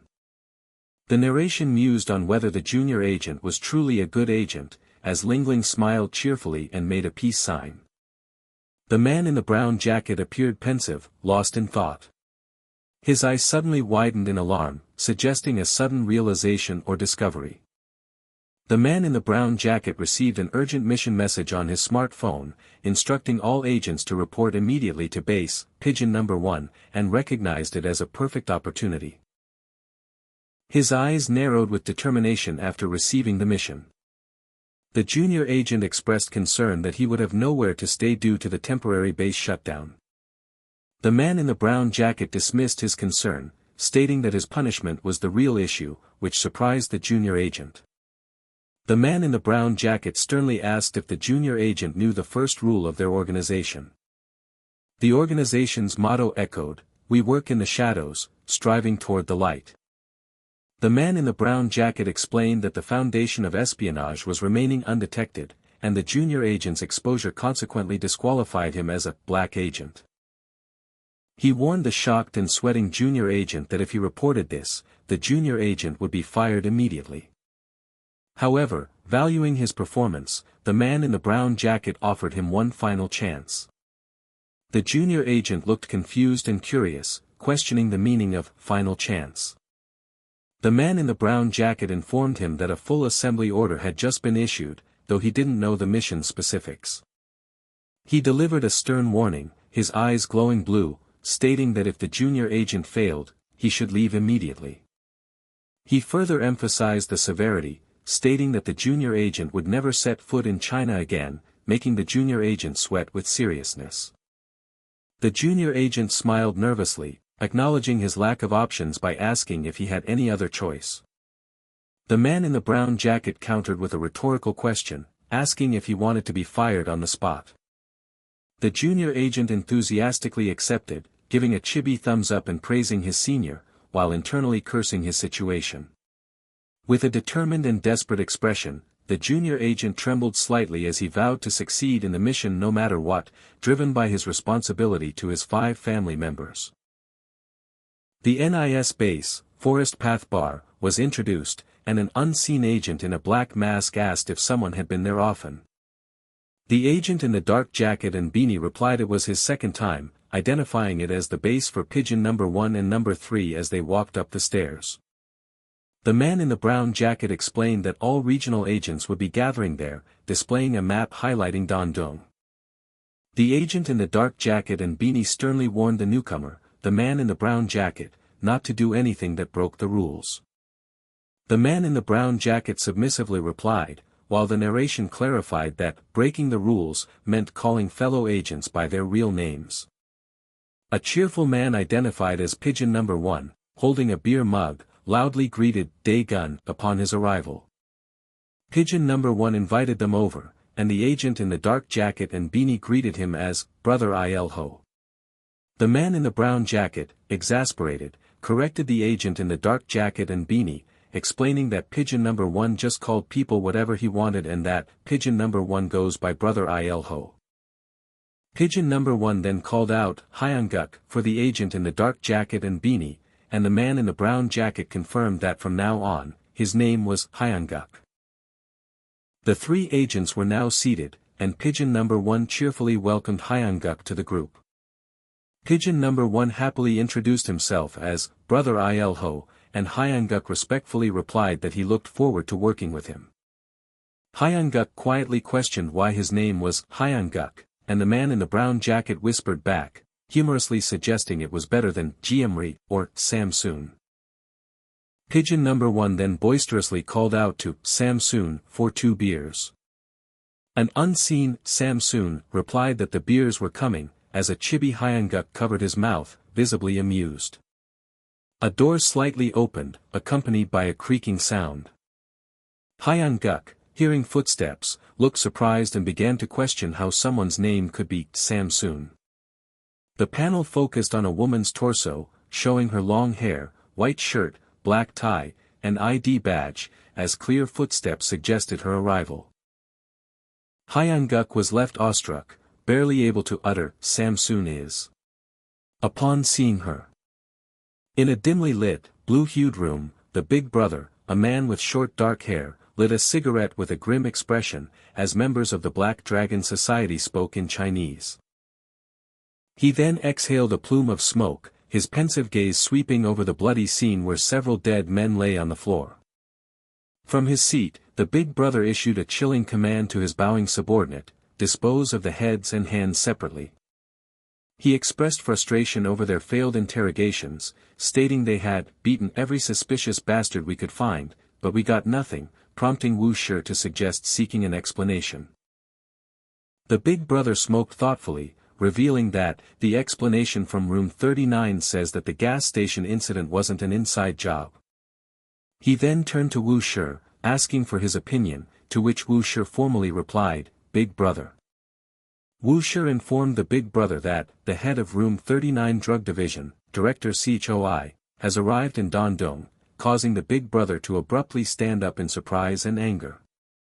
With a menacing smirk, the big brother declared that bastard sure took his time, adding, since he's late, he better have a damn good explanation. Wu Shi, looking apprehensive, then relayed more news, he's demanding compensation for the damages. The big brother reacted with explosive, teeth-gritting rage upon hearing Director Choi's audacious demand. Wu Shi explained Director Choi's reasoning, stating, he says since it happened in our territory, it's our responsibility, to which the big brother responded with disbelief, does he think I'm an idiot? Fully enraged, the big brother screamed, boys, it's war. Everyone, get ready. Let's show them the power of the Black Dragon Society. His subordinates responded with a unified and fierce, yes, big brother. Wu Shi, appearing nervous, then tried to deliver more bad news, beginning, big brother, I'm sorry to say this, but... He revealed that their headquarters in Shenyang had ordered them to comply, stunning the big brother. A map of Korea highlighted the critical business implications. If they couldn't supply North Korean drugs to Incheon port by the next day, they would lose the Korean market. Wu Shi explained the necessity of appeasing Director Choi this time to secure the drugs he had brought, as Director Choi was shown walking purposefully with his briefcase. A close-up of Director Choi's brown briefcase emphasized its crucial importance to the unfolding situation. The big brother, leaning over a table, expressed his outrage at the injustice, so they don't care about our losses, but we have to cover theirs? Wu Shi, resigned, further explained the economic pressure, stating, the Daelim gang in Korea said they'd pay premium as long as the purity is high, so we have no choice. In a fit of uncontrollable rage, the big brother smashed his fist onto a wooden table, splintering it with immense force. With a clenched fist, the big brother screamed his fury and vowed, those damn kimchi bastards. I'm going to tear them apart one day. The shattered wooden table, with splinters scattered, bore silent witness to the big brother's explosive anger. The big brother redirected his fury, shouting, this is all because of that thief at the gas station. Wu Shi. Any updates from the police yet? Wu Shi calmly reported that, the video analysis of the CCTV around the gas station is almost complete. The big brother's half-visible face twisted into a sinister smirk as he anticipated the investigation's results. With a menacing laugh, the big brother declared, I'll finally see that thief's face, as a shadowy image of Hyanguk appeared. In a brighter, warmer setting, Hyanguk nervously but friendly introduced himself, hello. I'm, Pigeon No. 5.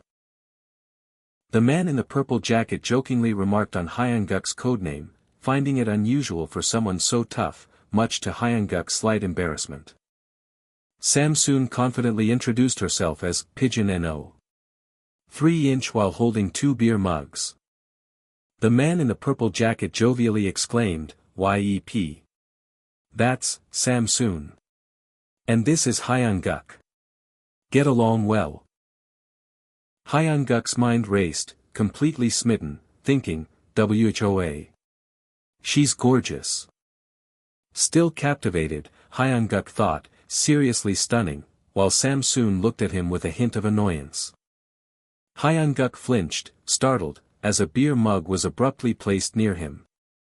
Samsoon, now with a serious expression, questioned Hyanguk, "Hyanguk. You said?" Hyanguk nervously confirmed his name, explaining, "Brother Ilho told me to go by Hyanguk from now on." A wave of internal panic washed over Hyanguk as he wondered, was I staring too much? Samsoon's face flushed with anger as she snapped, "Why you?" She stood up and angrily questioned, "Why is my codename the only one like this? Everyone else has normal names."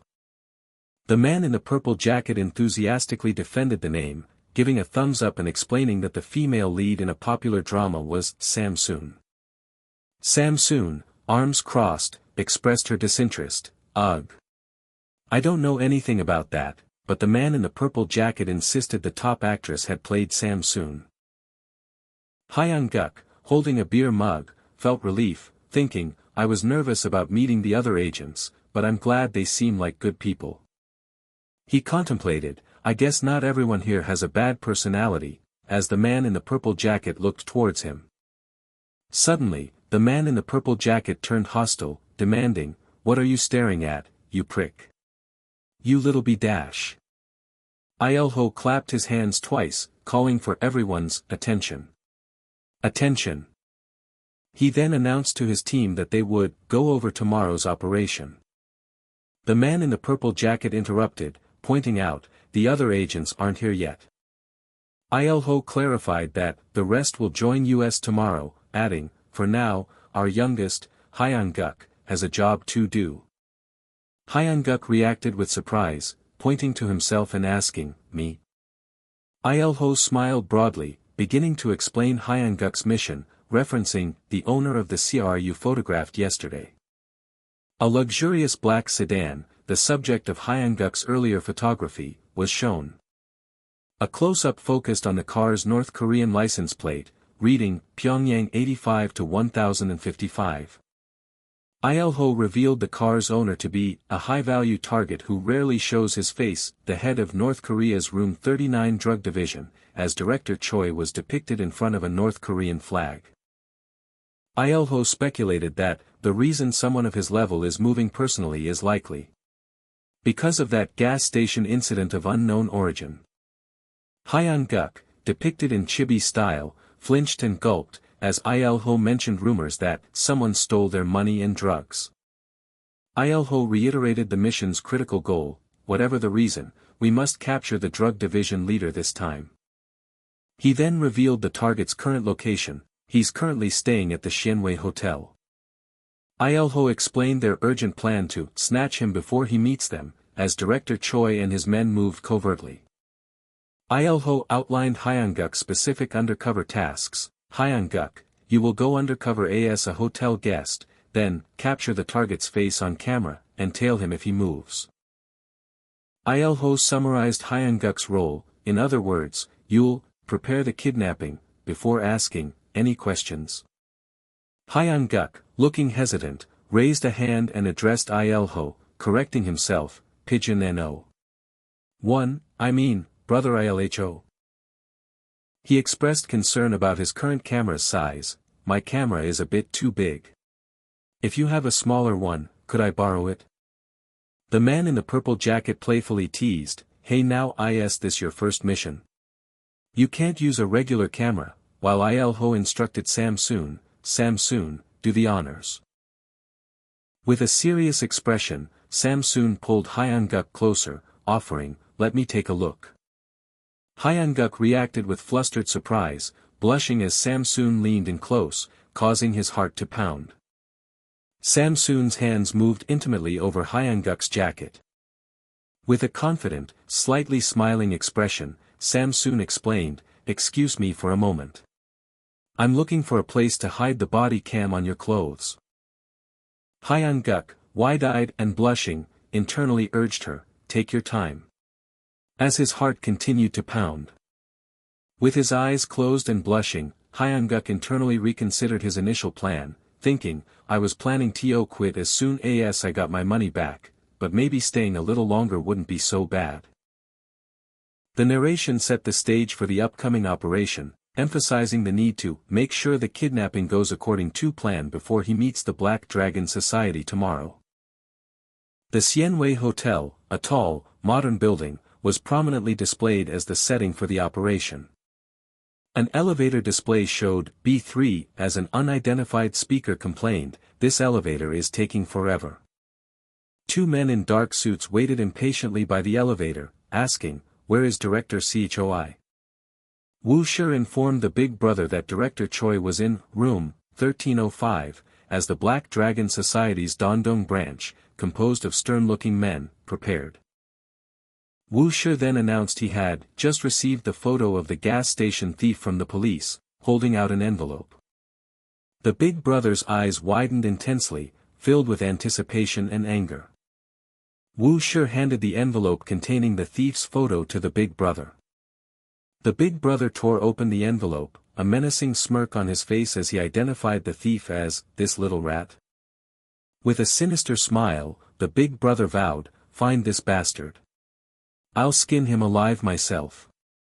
A ping sounded as the elevator arrived at the lobby floor, its doors beginning to open. Hyanguk stood with his back to the viewer, waiting for the elevator doors to fully open. Hyanguk stepped out of the elevator, only to be confronted by the menacing big brother, Wu Shi, and their group of men. Hyanguk's face registered pure shock and sudden realization at the sight before him. The big brother, looking down with a menacing expression, declared triumphantly, "Found you." Hyanguk's eyes widened in a direct expression of surprise and apprehension. Meanwhile, Wang Yudong glared intensely, a crumpled paper clutched in his hand, his face etched with suspicion and anger. Hyanguk cautiously observed the scene, thinking to himself that anyone could tell the men were thugs. As Wang Yudong held his papers, Hyanguk wondered if this intimidating group could be the Black Dragon Society. Wang Yudong narrowed his eyes, a deep furrow in his brow, sensing that something felt off about someone nearby. Elsewhere, Samsoon spoke urgently into a walkie-talkie, her expression determined under dramatic lighting. A startled Hyanguk reacted with a jump, a shiver running through him as Samsoon's voice commanded him to act natural, Hyanguk. Samsoon suggested they act like Korean tourists, prompting a flustered Hyanguk to try and speak, while Wang Yudong remained suspiciously observant. In a moment of light-hearted urgency, a chibi Hyanguk pointed forward, excitedly declaring, "Found it," with an underlying sense of impending trouble. He cheerfully pointed out the cafe famous for its strawberry cake, as people bustled around the inviting establishment. With a hurried rustle, Hyanguk and Wang Yudong stood back to back, locked in an unstated confrontation within the bustling interior.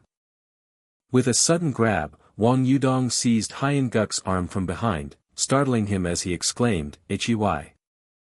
Hyanguk looked back over his shoulder, gulping nervously as tension mounted. Wang Yudong angrily confronted Hyanguk, demanding to know, "Why are you holding the elevator so long?" while one of his men flinched as if to grab Hyanguk.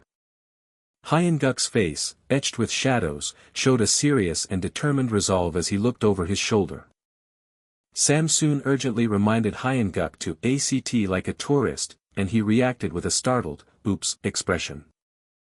Hyanguk began flailing dramatically, shouting he couldn't speak Chinese and pleading, "Don't hit me," much to the alarm of Wang Yudong's man who recoiled. Wang Yudong, though contemplative, couldn't shake the feeling that something about Hyanguk's behavior still feels off. Hyanguk continued his exaggerated act, wildly flailing his arms and shouting random phrases like, "China King Supreme," and, "Malatang something." Wang Yudong, dismissing Hyanguk as not much of a threat, let out a huff and commanded, "Let's go," to which his man affirmed. A finger slid across a display, precisely indicating, "Meeting Room 3. Wang Yudong commanded his men that, as soon as the meeting ends, we're going to catch that thief, ordering them to get intel on a license plate. A hand held up a photograph of a motorcycle, its license plate A00000, clearly visible. Wang Yudong vowed in his thoughts that, "The bastard on that motorcycle dies by my hand today," as the distinctive license plate was shown in close-up. Hyanguk, his expression serious, questioned Samsoon if the men they had just encountered belonged to the Black Dragon Society. Samsoon confirmed, with the rapid clicks of typing, "Yes, Hyanguk, they were." She identified one of them as Dandong Branch Vice Director Wu Shi. Samsoon then identified the primary figure as Wang Yudong, the Black Dragon Society's Dandong Branch Director. Hyanguk flinched, startled and surprised by this revelation.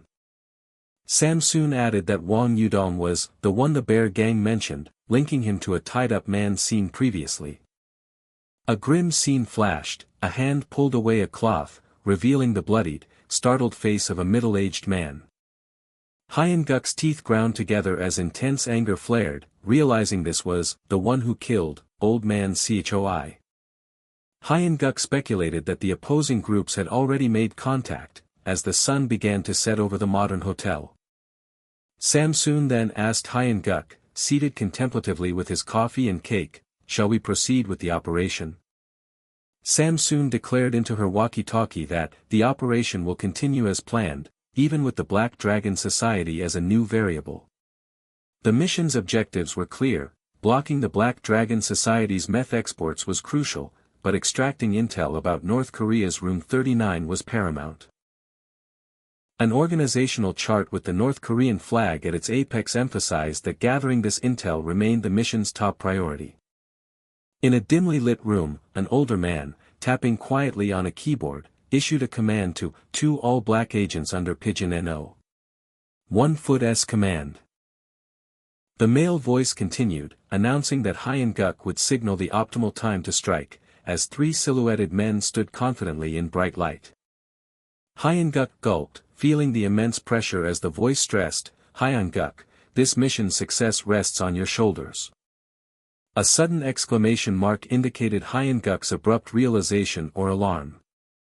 A door screeched as Samsoon reported that the Black Dragon Society members, including Wang Yudong and his men, were now leaving the hotel. Samsoon, holding her walkie-talkie, strategically predicted that the target would likely move alone now that their meeting was over. She instructed Hyun-guk to tail the target, as a car bearing a North Korean license plate reading Pyongyang 85 to 1055 became visible. With a soft vroom, Hyun-guk's motorcycle tailed the car on a winding road, as Samsoon ordered to initiate the operation once the target's surroundings are clear. Hyun-guk, determined, continued to ride his motorcycle, actively tailing the target through the night. Samsoon reported that all agents are following Hyun-guk, whose focused eyes were visible beneath his helmet. Her voice urgent and commanding, Samsoon emphatically ordered, "Do not lose him." In his dimly lit car, Wang Yudong exhaled smoke, sternly ordering his own men, "Do not lose him," referring to the bastard who stole our goods. Hyun-guk continued his ride, unaware that another car now closely followed his motorcycle. Wang Yudong wore a smug, self-satisfied smile, thinking how really lucky he was. He narrated his surprise at having spotted that particular bike in the parking lot. A hand held up the printed photograph of the motorcycle's license plate once more, for confirmation. Bathed in an angry red light, Wang Yudong issued a brutal command to hit him at the next corner, and bring the target to HQ. The man with glasses, looking alarmed, urgently told Wang Yudong to wait, sensing that something's not right. Wang Yudong turned, a confused question on his face. The man with glasses then revealed, eyes wide with shock, that the motorcycle was tailing Director Choi's CR from North Korea's Room 39.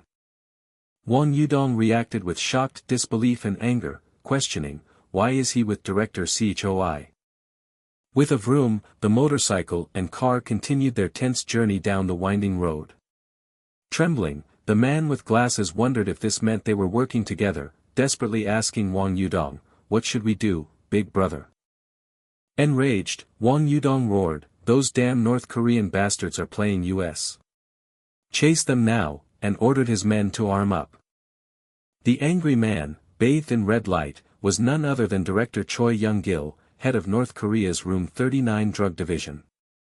Director Choi cursed the Black Dragon Society, surprised at "one hell of a tail job," as 2 cars and Hyun-guk's motorcycle became entangled in a high-stakes chase.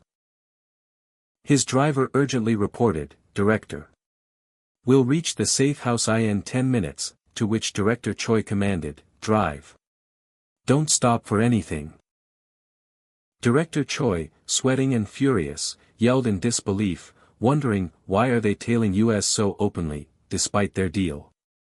He frantically questioned, why are they chasing US, as Hyun-guk's motorcycle was visible pursuing them through the car window. An engine wailed in distress as Director Choi screamed in panic, "AAAH. Why are they still chasing US, watching Hyun-guk's motorcycle relentlessly pursue them?" Hyun-guk rode with a determined yet worried expression, his focused eyes visible behind the helmet visor's blue reflections. Samsoon urgently reported that a car had been tailing her since the hotel, demanding its license plate number. Hyun-guk rapidly typed, relaying the license plate number to Samsoon with a series of quick clicks. Samsoon gulped in shock, her face illuminated by a sudden blue light as she gasped, this is. Samsoon abruptly jumped up, frantically informing Hyun-guk, this is bad. The car behind you. It's Won Yudong's Black Dragon Society vehicle. Hyun-guk exclaimed, what, confused as to why the Black Dragon Society would be chasing him amidst the chaos involving NIS and Room 39. Hyun-guk flinched again, a startled expression on his face, as he began to confess, that's because. He confessed to stealing 2.4 billion won and 20 kilograms of drugs from the Black Dragon Society's deal site. Gleefully, his eyes glowing yellow, Hyun-guk revealed the total haul was about 5 billion won in total. His gleeful, drooling expression was exaggerated, clearly delighted by the stolen money. With a whoosh of wind, panic seized Hyun-guk as he realized, damn it. They found me, fearing he wouldn't die cleanly if caught. A roaring engine accompanied Hyun-guk's extreme panic as he screamed, I'm losing my mind. Help me, while being chased. Samsoon urgently shouted at Hyun-guk to get it together, assuring him that NIS agents would arrive in just 5 minutes. Simultaneously, the man with glasses urgently informed Won Yudong that all Dandong branch members of the Black Dragon Society would also arrive in 5 minutes. Meanwhile, Director Choi's driver shouted that they were 5 minutes to the safe house, with everyone armed and combat ready for Room 39. As a low-ranking NIS officer, Hyun-guk descended into comedic panic, singing nonsense, while Samsoon desperately yelled at him to snap out of it. Engines wailed in distress as the motorcycle sped down the road, pursued by a car, with the ominous countdown of 5 minutes until bloodshed. An urgent voice echoed through the night, calling out Hyun-guk over a serene residential area. Hyun-guk's face, illuminated by a cool blue light, was strained and panting as Samsoon urgently demanded an update on his situation. To Samsoon's shock and confusion, Hyun-guk cheerfully reported he was playing with an old lady's cute puppy. The old woman made gentle small talk, while Samsoon, off-panel, erupted in exasperation about the ongoing Black Dragon Society and Room 39 mission. The old woman continued her complaints, oblivious, as Hyun-guk, distracted by the puppy licking his face, began to explain his motorcycle's location. Hyun-guk then casually stated that no one was following him, much to Samsoon's astonishment. He revealed that the Black Dragon Society had stopped their pursuit, just as a dark car pulled up to a house. A man with dark suit and brown hair reported to the man with dark suit and green hair in the car that their target had gotten off and entered a house. Samsoon, contemplative in her office, confirmed she had secured a photo of the target's face and identified the building as a Room 39 safe house. An aerial view confirmed the brightly lit house as the identified safe house, with small figures moving around it. Hyun-guk expressed growing concern about the complicating situation as Poppy affectionately licked his face, prompting Samsoon to announce she would check with headquarters. Samsoon, with an urgent and professional demeanor, instructed Hyun-guk to hold his current position. Her instructions were abruptly cut short by a sudden, powerful impact and a flash of light emanating from the safe house. Samsoon frantically questioned if it was a gunshot, while Hyun-guk reacted with a horrified, disbelieving cry. Amidst more gunshots, the old woman, clutching Poppy, shrieked in terror and fled the scene. A man with grey suit furiously commanded his henchmen, the bastards, who dared steal from the Black Dragon Society, to kill everyone and retrieve the money and drugs. 2 men in suits were violently shot, one grimacing in pain as glass shattered around them. Another man screamed in agony as multiple shots rang out, likely striking him. Hyun-guk silently watched the chaotic gunfight and flashes of light erupting from the safe house. Samsoon demanded an update, and Hyun-guk grimly reported that the Black Dragon Society was attacking the North Korean safe house. Samsoon expressed her surprise at the sudden assault, and Hyun-guk, swallowing hard, began to explain the reason. Chibi Hyun-guk comically shirked responsibility, while a narration box ironically identified him as the true instigator. Hyun-guk suddenly gasped in alarm and stood up abruptly near an overturned shopping cart. Panicked, Hyanguk clutched his head, questioning the fate of their mission now. Samsoon thoughtfully conceded that since they couldn't secure the target, the mission was likely compromised. As Samsoon concluded their mission was a failure, Hyanguk reacted with profound distress and defeat. Hyanguk was horrified by his superior's threat to resign if he failed, realizing the dire personal consequences of losing his job. Hyanguk's face contorted in an exaggerated, greedy horror at the thought of his 2.4 billion won disappearing. More gunshots and shouts of pain continued to emanate from the safe house as Hyanguk watched. Samsoon urgently reported that Dandong pigeon number 5 was moving in, causing Hyanguk to scream desperately. Samsoon stood up in distress, reminding Hyanguk that he was a non-combat agent and unarmed, stressing the extreme danger. Hyanguk, with a sly look, held up a bunch of leeks, declaring them his weapons. He humorously clarified that the old woman had just given him his grocery weapons. Samsoon stared in utter disbelief, questioning Hyanguk's sanity for considering a grocery bag as a weapon. Samsoon desperately urged Hyanguk to remember his role as a non-combatant, emphasizing the war zone inside. Hyanguk let out a dark, unsettling chuckle, his hand flexing, revealing a sudden shift in his demeanor.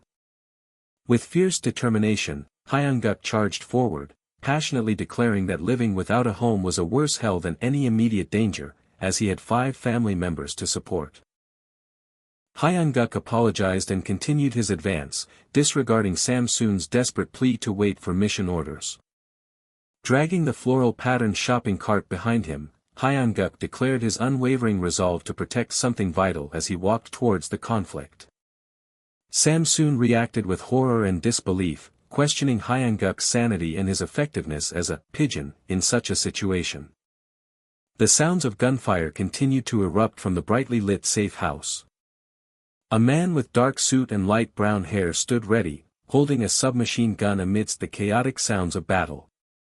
The wheels of the floral-patterned shopping cart creaked loudly as it moved along the dark ground. The man with dark suit and light brown hair looked confused, seemingly hearing the approaching noise. Hyanguk suddenly leaped from above, powerfully striking the man with dark suit and light brown hair on the head. A can of beef flavor wet dog food was mid-flight, poised as Hyanguk's next unusual weapon. In an action pose, Hyanguk confirmed his unconventional weapon was beef-flavored wet dog food. The man with dark suit and light brown hair screamed as the can of dog food splattered all over his face. The man in the suit collapsed to the ground, presumably knocked out, as Hyanguk stood over him. Hyanguk looked up with a newfound confidence, prompting Samsoon to question his true identity. Samsoon pondered Hyanguk's astonishing confidence despite his lack of traditional weapons or a clear plan. Hyanguk confidently strode into the building, pulling his shopping cart past several fallen enemies, as the narration referenced the concept of unconventional killers. A man with long dark hair and mustache intensely held a pencil, illustrating its deadly potential. Hyanguk brutally choked a struggling man with a power strip, demonstrating his bizarre yet effective weaponry. Chibi Hyanguk comically but effectively wielded a frozen mackerel like a sword, striking 2 men. Samsoon expressed both surprise and unease at Hyanguk's incredible combat effectiveness, despite his non-agent appearance. Hyanguk knelt to retrieve a gun near a fallen body, just as an off-panel voice reported finding the drugs and money. Still dynamically swinging the shopping cart handle, Hyanguk questioned if the fierce shootout had finally concluded. A man with dark suit and brown hair frantically announced the imminent arrival of the police, urging a hasty escape. The man with dark suit and gray hair furiously ordered his men to grab the money and drugs and leave, falsely claiming everyone inside was already dead. Hyanguk reacted with a sharp gasp of alarm to the man's chilling declaration. Hyanguk's face contorted in black and white horror, realizing his 2.4 billion won might be lost if the Room 39 drug division leader was truly dead. Police sirens wailed in the distance as the man with dark suit and brown hair addressed his director near the house. The woman with short hair warned that the secret passage would soon be discovered, while the man with dark suit emphasized the urgent need to leave due to the approaching police. A police car with flashing red and blue lights was prominently displayed, confirming law enforcement's arrival. The man with dark suit and green hair, enraged, cursed the insane black dragon bastards for not knowing their place. The persistent wail of sirens continued, underscoring the ongoing police presence around the safe house. The enraged man with dark suit and green hair vowed to make the Black Dragon Society pay dearly for their actions. The woman with short hair, surprised, called out to the man with dark suit and green hair, who looked at her in confusion. The woman with short hair urgently pointed, commanding the man with dark suit and green hair to look in that direction, surprising him further. The woman with short hair recognized the motorcycle as belonging to the Black Dragon thug who had previously chased them. The man with dark suit and green hair grinned sinisterly, believing that destiny itself was aiding his cause. The man with dark suit and green hair emphatically ordered Ri Songjiang to plant a tracker on the motorcycle. Ri Songjiang reacted with wide-eyed surprise to the unexpected command. Hyanguk ran urgently, pulling the shopping cart, thinking he had to reach his bike first. The narration hinted that whoever rode the motorcycle would unknowingly lead them straight to the enemy's hidden lair. The man with dark suit and green hair grinned menacingly, already plotting his revenge for the humiliation he had endured. Hyunguk ran with urgency through a dark street, his legs blurring with motion. An establishing shot revealed a modern two-story house at dusk, appearing recently breached with broken windows and light spilling from within. The piercing wail of a siren cut through the night as a white police car sped past, its flashing lights illuminating the dark street. Hyunguk ran frantically, his mind racing about evading the police and retrieving his motorcycle quickly. He suddenly stopped, holding a floral-patterned rolling cart, his body language suggesting surprise. Hyunguk's eyes widened in shock as he realized the police were involved. Senior yelled from a car, ordering Hyunguk to get in, which surprised the young man. As the car sped along a winding road, Senior furiously scolded Hyunguk, demanding to know why he had gone into the dangerous situation alone. Senior continued to angrily chastise Hyunguk for his reckless actions and nearly getting caught by the police. Hyunguk, holding his cart and smiling proudly, explained he had gone in to confirm the operation hadn't failed, surprising Senior. Hyunguk recounted searching through bodies at the scene, discovering the target was not among them. He was shown rummaging through the bloody jacket of a deceased man, his expression wide-eyed. Hyunguk concluded the target had likely escaped through a secret passage, thus declaring the operation not a failure. Senior questioned Hyunguk's extreme actions, summarizing the dangerous situation he had put himself in. Hyunguk confirmed his actions with a proud smirk, casually mentioning he found a lot of items on the bodies. Senior reacted with utter disbelief and exasperation, calling Hyunguk insane. Senior asserted that the operation was a failure since they didn't capture the target and demanded Hyunguk quit as previously agreed. Senior reiterated his firm conviction that the operation was ultimately a failure. An establishing shot revealed an industrial-looking building at night, presumably a hideout or headquarters. First Bro enthusiastically declared the operation a success, praising Hyunguk. First Bro laughed cheerfully while agents, including Samsoon, reacted to his declaration. An agent protested First Bro's claim of success, pointing out they failed to capture the target and didn't even make entry. First Bro dramatically introduced the person he believed was responsible for the perceived success. First Bro proudly credited Hyunguk for the operation's success, placing an arm around him. Senior reacted with intense shock and anger to First Bro's statement. Hyunguk maintained a smug and self-assured expression, basking in the unexpected praise. Samsoon explained the primary objective of the mission was to acquire intel from North Korea's secret Room 39. Senior asked Samsoon how she knew this, implying surprise, while Samsoon appeared startled. Samsoon maintained a serious and composed expression, ready to elaborate further. Senior read a list of items Hyunguk found, dismissively concluding that he merely stole random valuables and got lucky. Senior angrily reiterated his belief that the operation's success was due to sheer luck, not Hyunguk's skill. Samsoon sternly recommended disciplinary action against Hyun-guk, which shocked Senior. Hyun-guk was startled by Samsoon's unexpected recommendation. Samsoon stated that Hyun-guk had acted independently without any operation order. Samsoon further explained her reasoning, emphasizing the danger Hyun-guk's independent actions posed to both the operation and himself. First Bro acknowledged Samsoon's point from a command perspective, contemplating the implications as the operation commander. A narrative text box highlighted First Bro's internal debate regarding Hyun-guk. First Bro raised his glass and declared the success was all thanks to Hyun-guk, while the agents ate and drank enthusiastically. Hawk 5 and Hawk 8 greeted Hyun-guk and offered drinks during the lively team dinner. Hawk 7 expressed a desire for Dandong jjigae, while Hawk 6 praised Hyun-guk's work. First Bro asked about Samsoon's whereabouts, revealing she was busy analyzing the devices they obtained earlier.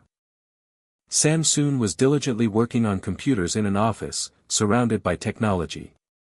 Samsoon pouted in her office, while First Bro's internal monologue suggested she was sulking and he worried about her social life.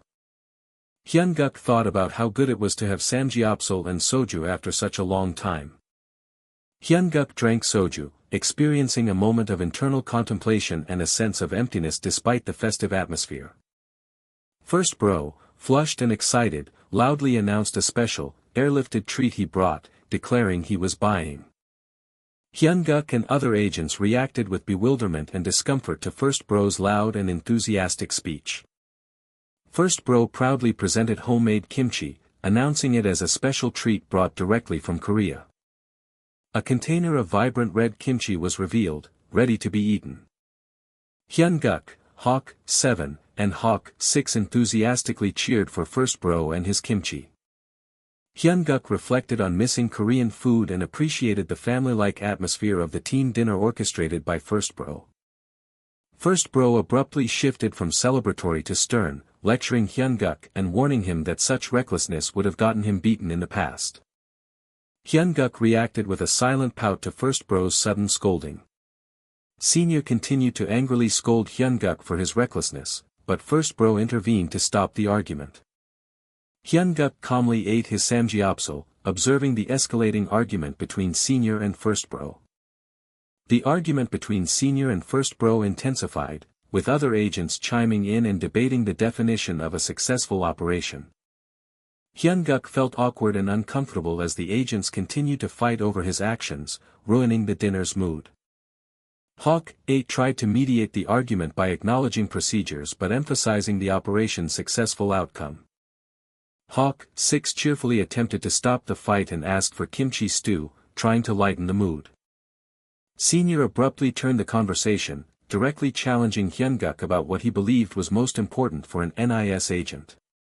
Senior passionately explained his philosophy of agent work, emphasizing discreet action, meticulous planning, and working in the shadows.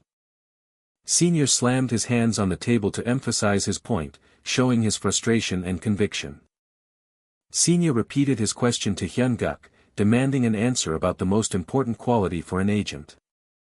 First Bro, with a newfound seriousness, declared that Hyun-guk's earlier words should be a lesson for everyone. Hyun-guk reacted with wide-eyed surprise to First Bro's unexpected praise.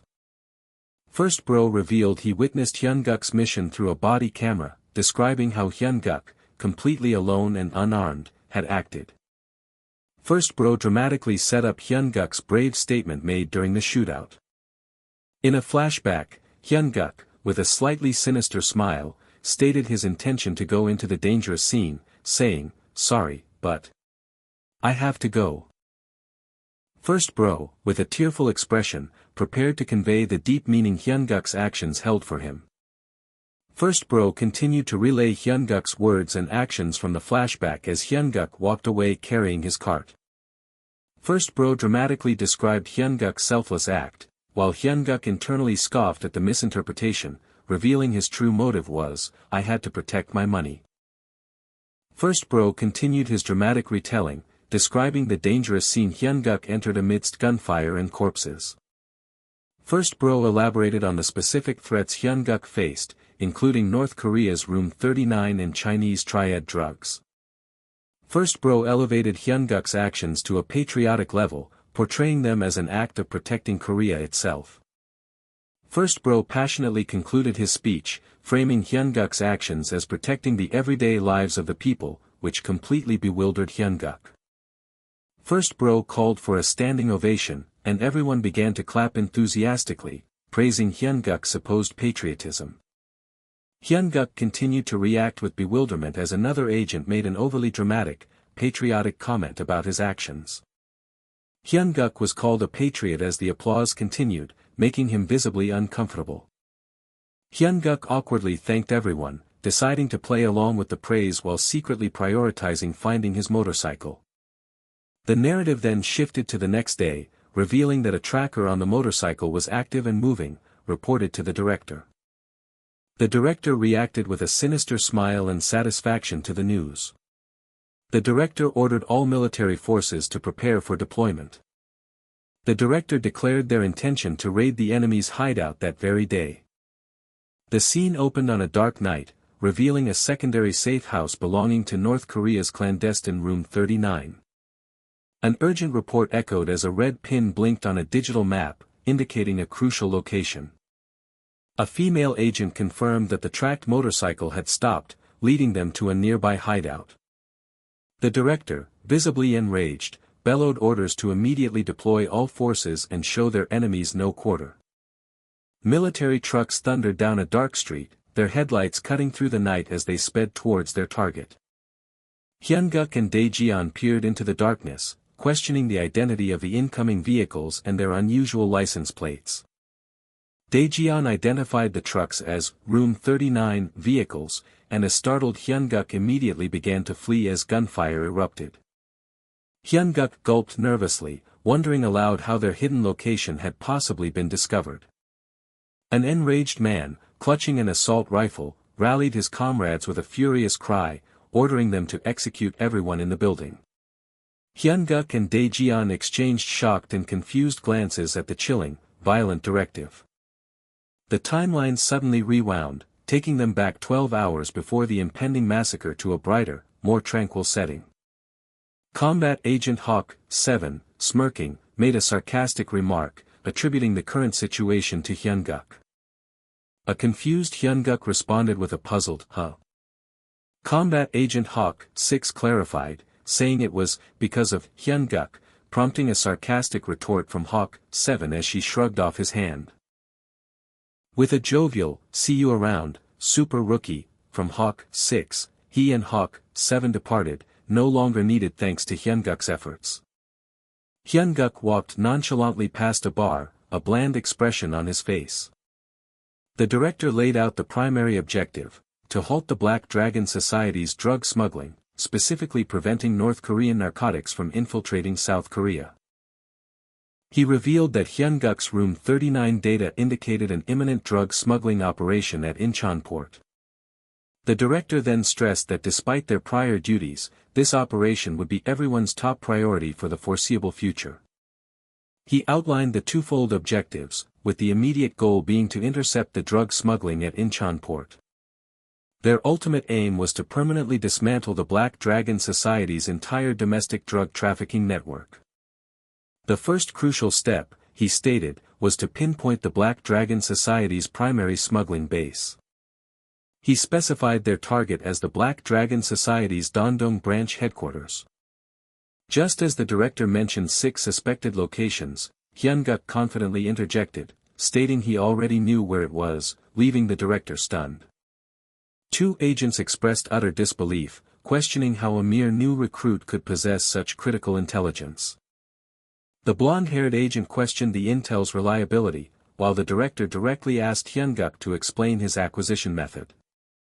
Hyunguk dismissed his remarkable insight with a wide, confident grin, claiming it was just luck. He vaguely explained that he acquired the intel through personal intel work, as a surveillance video briefly showed an ominous man and a crying woman. Hyunguk asserted that circumstances had simply aligned, before proceeding to detail crucial aspects of the operation. He elaborated on the domestic drug trade, explaining the Daerim gang's control and the prevalence of Malaysian and North Korean products currently flooding the market. Two agents privately wondered if Hyun-guk had somehow already planted a spy or established human intelligence within the Black Dragon Society. While the blonde-haired agent acknowledged the intel's questionable reliability, the director, deeply impressed, lauded Hyun-guk as truly exceptional. Dae-jeon squinted at Hyun-guk, his mind racing with suspicion about the young man's true nature. He felt a surge of confusion and frustration, observing that despite Hyun-guk's apparent lack of planning, everything consistently worked out in his favor. Even Hyun-guk himself, with a surprised expression, pondered if such continuous good fortune was truly possible. A round of enthusiastic applause erupted, followed by the director's implied exclamation of "Bravo!" The director suggested an immediate departure, but Hyun-guk demurred, explaining his motorcycle was unavailable, leaving him without personal transportation. He clarified that he had been forced to abandon it during his last operation. The director then instructed Hyun-guk and Dae-jeon to travel together by car. Hyun-guk was seen riding his motorcycle, having successfully retrieved it as per the director's directive. An agent urgently reported that the motorcycle's tracker was now moving. The director ordered his team to head directly to the Black Dragon Dandong branch for immediate surveillance. From their vantage point, Hyun-guk confirmed to himself that this was indeed the Black Dragon hideout. Back at command, the female agent reported that the motorcycle's tracker had once again stopped. The director, shouting emphatically, commanded all available forces to be dispatched to that very location. The scene confirmed their destination, the Black Dragon Society's Dandong branch, now under imminent attack. Dae-jeon, binoculars in hand, recognized the incoming trucks as Room 39 vehicles, utterly bewildered at how they'd found the hideout. The enraged man reiterated his kill order, and his armed group charged forward amidst the sound of gunfire. Inside, a man in suit commanded his comrades to fiercely defend the warehouse, not allowing anyone to breach their defenses as more shots rang out.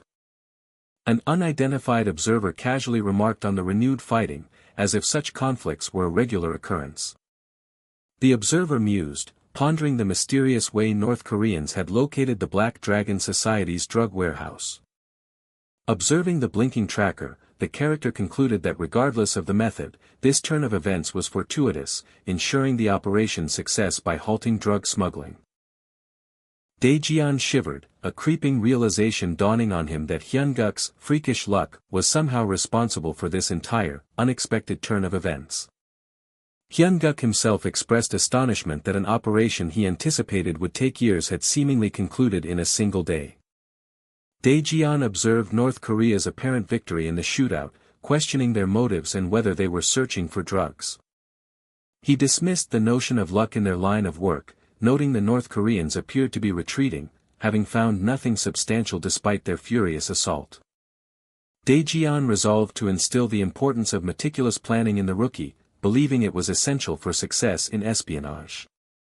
Suddenly startled, Dae-jeon let out a surprised exclamation. Hyun-guk abruptly dashed away, prompting Dae-jeon to shout in bewilderment. Dae-jeon yelled, calling Hyun-guk a lunatic and demanding to know his destination. As Hyun-guk bolted towards the Black Dragon warehouse, Dae-jeon furiously instructed someone to park the car at the front gate and wait. Dae-jeon frantically screamed at Hyun-guk, questioning his reckless and seemingly insane decision to enter the dangerous warehouse.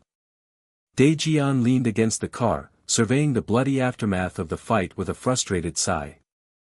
Dae-jeon silently fumed, convinced that Hyun-guk had developed a bad habit of collecting things from crime scenes after one stroke of luck.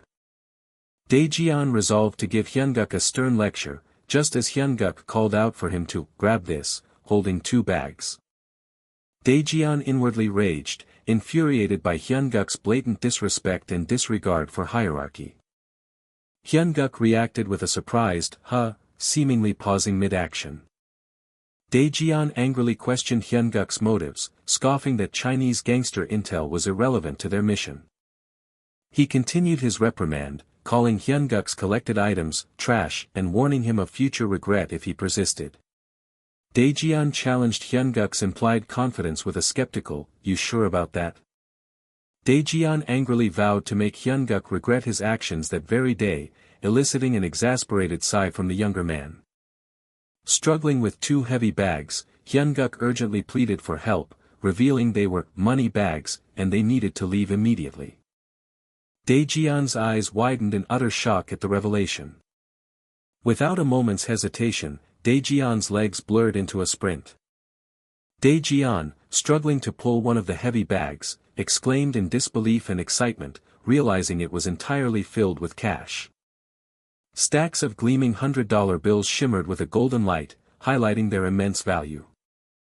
Daejeon shrieked in ecstatic disbelief, confirming the bags were indeed overflowing with glittering money. He then intensely brought a stack of money to his nose, taking a deep sniff. With eyes closed in blissful rapture, Daejeon savored the scent of the cash. Glowing with golden light, Daejeon gleefully declared that with such immense wealth, they would never need to dabble in stocks again. An exasperated Hyunguk scolded Daejeon for his bizarre behavior, urging him to stop sniffing and start moving the money. Daejeon, chuckling slyly, playfully reminded Hyunguk about his overly casual tone towards his senior. Hyunguk reacted with a nervous squeak, his teeth gritting, clearly intimidated. Hyunguk erupted in a monstrous display of anger, ferociously demanding Daejeon to hurry and move the 4 remaining bags. Daejeon stared, stunned and shocked, at Hyunguk's sudden, aggressive outburst. To Hyunguk's surprise, Daejeon, blushing and smiling happily, submissively agreed. The second operation concluded successfully in a single day, as Hyunguk pointed the way towards their next target, the Black Dragon Society. A digital comic collective announced a grand merger, promising readers an expanded catalog and faster releases. A few hours before, an industrial complex lay under the night sky, its buildings sparsely lit and desolate. Hyunguk and Ilho observed the scene, with Hyunguk speculating that the North Koreans had won a recent firefight. Hyunguk then deduced that the North Koreans had failed to find what they were looking for and were angrily withdrawing from the area. He internally mused over the North Koreans' failure, considering what valuable item they might have been searching for. Hyunguk's thoughts pictured profit, envisioning stacks of money in an open briefcase. He also considered that their motive might have been revenge for a raid on a safe house, as Ilho smoked nearby. Suddenly, a crucial realization struck Hyunguk, his eyes widening in surprise. Ilho frantically tried to stop Hyunguk, yelling as Hyunguk urgently ran towards the dangerous area. Hyunguk, driven by a fierce determination, declared he had to enter the building himself. He grimly reflected on a motivation that transcended mere financial gain. Hyunguk's mind flashed back to his colleague of 2 years, Old Man Choi, whose image appeared in a grid of photos. Before, Old Man Choi had worn a surprised expression, his mouth open in shock. In the past, Hyunguk himself had smiled widely, a much cheerier version of his current self. Hyunguk fondly remembered Old Man Choi as his only comrade, picturing them together, arm in arm and smiling. However, his memory shifted to a moment of intense fear, his wide eyes and sweating brow showing panic. Hyunguk recalled Old Man Choi's tireless struggle against drugs entering Korea, as a somber image of his colleague on a stretcher appeared. He then identified Old Man Choi by his codename, Black Agent Pigeon No. 2, as a sheet was pulled over his face, signifying his death. Hyunguk's thoughts darkly concluded that Wang Yudong was responsible for Old Man Choi's murder. A sudden sound marked a transition back to the present, as Hyunguk's thoughts about the murder continued. Holding a handgun with resolve, Hyunguk declared his intention to personally confirm Wang Yudong's death. Hyunguk reacted with a gasp of surprise, eyes wide at a sudden discovery. Wang Yudong lay lifeless and bloody, slumped over a desk in a messy office. Hyunguk stood over the deceased Wang Yudong, coldly remarking that he died well after his cocky demeanor. With eyes closed in prayer and surrounded by a golden glow, Hyunguk acknowledged that the North Korean communists had inadvertently avenged Old Man Choi, wishing him to rest in peace. Hyunguk, rubbing his hands together thoughtfully, then set his next objective, noting the North Koreans' furious withdrawal. He reasoned that their angry departure clearly meant they had failed to find something valuable within the building.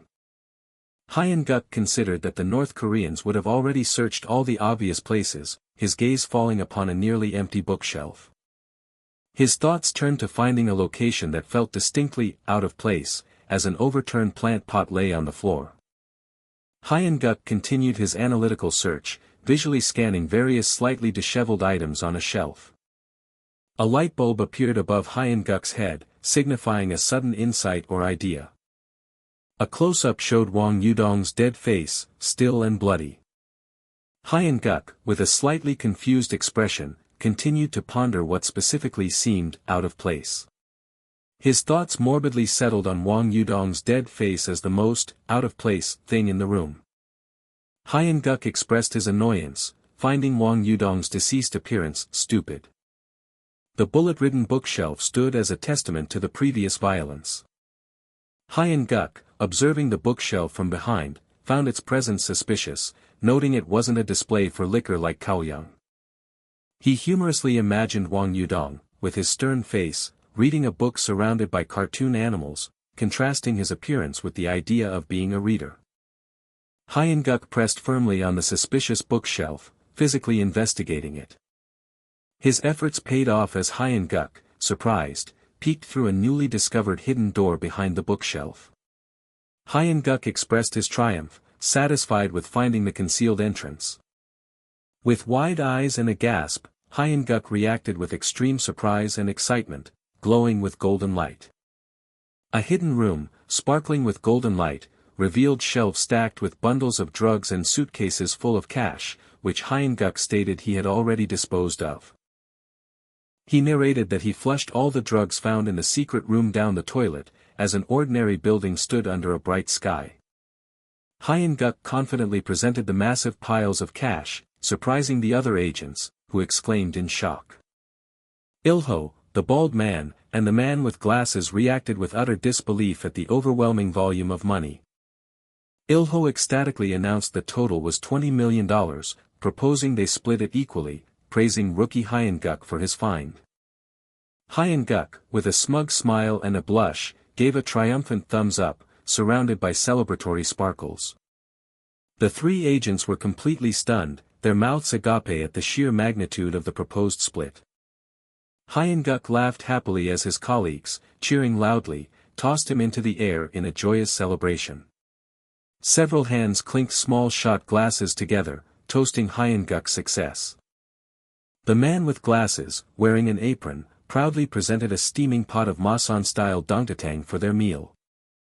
The agents enjoyed the soup, with the bald man praising its refreshing taste, and Ilho revealed his mother ran a restaurant in Masan. Hyun-guk casually inquired about Samsun's absence, but Ilho dismissed the concern, suggesting she was busy. Hyun-guk then asked Ilho for advice on how to send the money to Korea, and Ilho offered to provide a broker's number. Hyun-guk reacted with surprise and confusion, a hint of unease crossing his face.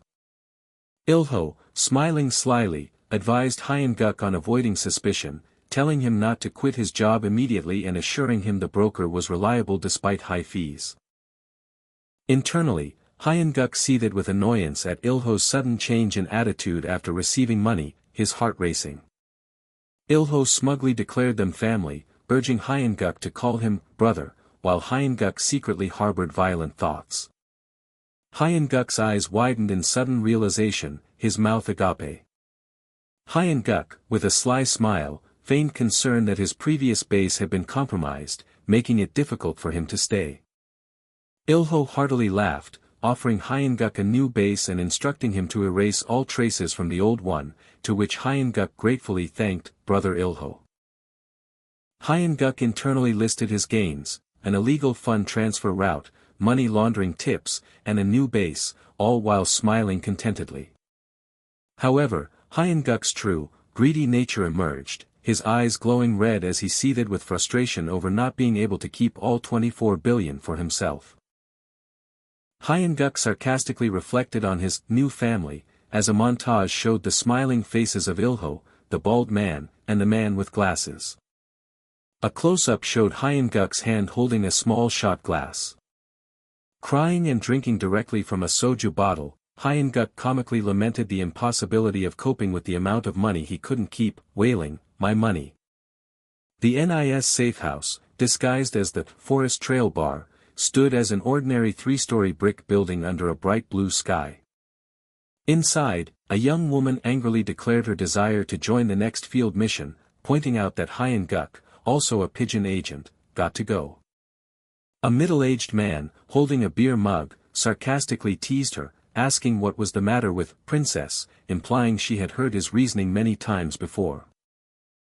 The middle-aged man calmly explained that pigeon number 5, identified as Kim Hyun-guk, Kong Chang-song, possessed unique talent as an agent, but the young woman furiously interrupted, crying, "This is blatant discrimination." Her face contorted with rage, the young woman demanded to know why she never even got a chance. She explained that she had been diligently practicing her shooting in her spare time, demonstrating her proficiency with a handgun. She continued, stating she had also been training consistently, showcasing her martial arts skills with a high kick, while the middle-aged man acknowledged pigeon number 5's results but implied a caveat. The woman with long brown hair, visibly frustrated, complained that the agent did not even act according to the plan, getting by only with sheer luck, as an older man attempted to placate her. The middle-aged man confidently stated that with her level of experience, she might not understand yet, but reaching his level allowed one to perceive things differently. He then used the metaphor of walking a dangerous tightrope daily, with life and death on the line, illustrating his point with trembling, anxious figures struggling to balance. His explanation continued, visually depicting a pair of feet gracefully balancing on a single tightrope against a bright, clear sky. The middle-aged man concluded that successfully executing an operation in one's own way meant having innate composure, and it could not simply be dismissed as mere luck, showing a chibi-style character gracefully performing on a tightrope. He promised the young woman that she would absolutely have her chance to go to the field later, but she immediately began to retort. The young woman exploded in anger, yelling that he always put things off by saying, "later," because he claimed it was too dangerous. She defiantly cried, "I am not UN," while the middle-aged man maintained a serious, stoic expression. The young woman's face softened into a flustered expression, and she stammered, "Ah. Well." The scene then shifted to an extreme close-up of a beer mug, emphasizing the sudden silence. With her head bowed in remorse, the young woman quietly apologized to the middle-aged man. Looking dejected, the young woman announced her departure, stating she would head downstairs. The middle-aged man was left alone, sitting reflectively at a table in the quiet bar. He subtly touched a gold chain necklace around his neck, lost in thought. His hand then opened a gold locket, revealing a picture of a young woman who bore a striking resemblance to the young woman he had just spoken with. The middle-aged man sighed, showing his relief or weariness after the conversation. Outside, a car vroomed along a dark city street at night. The car then screeched to a halt in a vibrant, neon-lit urban area, resembling a bustling Chinatown. A car door clicked open, indicating someone was about to exit the vehicle. With the sound of cawing ravens, a young man exited his car, lamenting that it was a shame this was the last time at this location. The young man smiled nostalgically, confessing he had grown quite attached to the safe house. The narration explained that after thoroughly cleaning the safe house, he rented a car for the move and also took care of some long-overdue business as he loaded items into the SUV. Inside the dimly lit car trunk, a rectangular box and a shovel rested, and the narration addressed the box intimately, stating it had suffered a lot in the cold underground.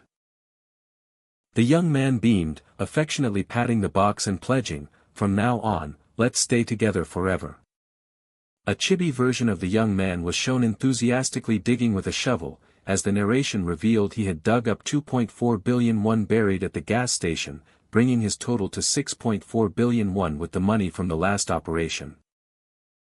The chibi young man eagerly eyed stacks of money, anticipating his final earnings after the remittance broker's fee. The young man was overcome with a passionate sigh of pleasure, revealing his final profit of 5.4 billion won. The narration told his pretty wads of cash to wait just a moment, as the rear of the car, with its horse emblem spare tire cover, remained parked. A light suddenly flashed on in one of the windows of a multi-story building at dusk. Cleaning supplies were laid out as the narration stated his intention to quickly erase all traces of living here. The young man diligently cleaned the floor, fulfilling his promise to move his belongings to their new home. His gloved hands were shown vigorously wiping the floor with impressive speed and force. A loud thump indicated a knock on a white door with a digital keypad lock. The young man flinched, startled and confused by the unexpected knock. His mind raced, questioning who could be at the door, as he wasn't expecting anyone. With a quiet creak, the young man cautiously approached the door. A voice from outside loudly called out to the young man from the fourth floor, stating they knew he was in there, which startled him. Boss Heo identified himself as the real estate agent from downstairs and forcefully demanded access, stating that if the house was on the market, he had to show the inside. The young man, putting on a welcoming smile, invited Boss Heo inside, while the narration revealed there were two notoriously nosy old men in this neighborhood. The narration then introduced the two, Boss Heo from the real estate agency and Boss Jean from the hardware store. Boss Heo, described as having a practical personality, suspiciously asked if he had broken anything in the house, to which the young man confidently replied that everything washed off without a problem, internally planning to mislead him. Boss Heo then pressed him, asking by when he could vacate the house, and the young man, wiping his forehead, confirmed he would finish cleaning and vacate it today. Boss Heo's expression turned intense as he directly confronted the young man, asking if he was erasing his living traces and moving to another safe house. The young man reacted with a jolt of shock, realizing Boss Heo might be armed with a gun. His feet hesitated, taking a small, uncertain step back.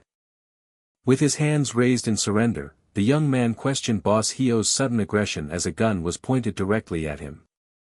Boss Heo, holding a handgun and smiling sinisterly, stated that the young man had been running around too much. The young man nervously tried to laugh off the situation, suggesting there might be a misunderstanding, his hands still raised in appeasement. His feet moved stealthily, revealing noticeable bloodstains on his shoe covers, indicating recent violent activity. The young man internally considered closing the distance to subdue Boss Heo, but Boss Heo warned him not to approach, threatening to shoot immediately, causing the young man to flinch. Boss Heo, with a cunning and smug expression, stated that if he let the young man come closer, he would easily disarm him of the pistol. The young man's mind raced, wondering exactly, how much does he know about his capabilities. Boss Heo confidently challenged the young man, demanding, "Isn't that right?" Boss Heo then dramatically revealed the young man's identity as an agent of the Republic of Korea NIS, shocking him to his core.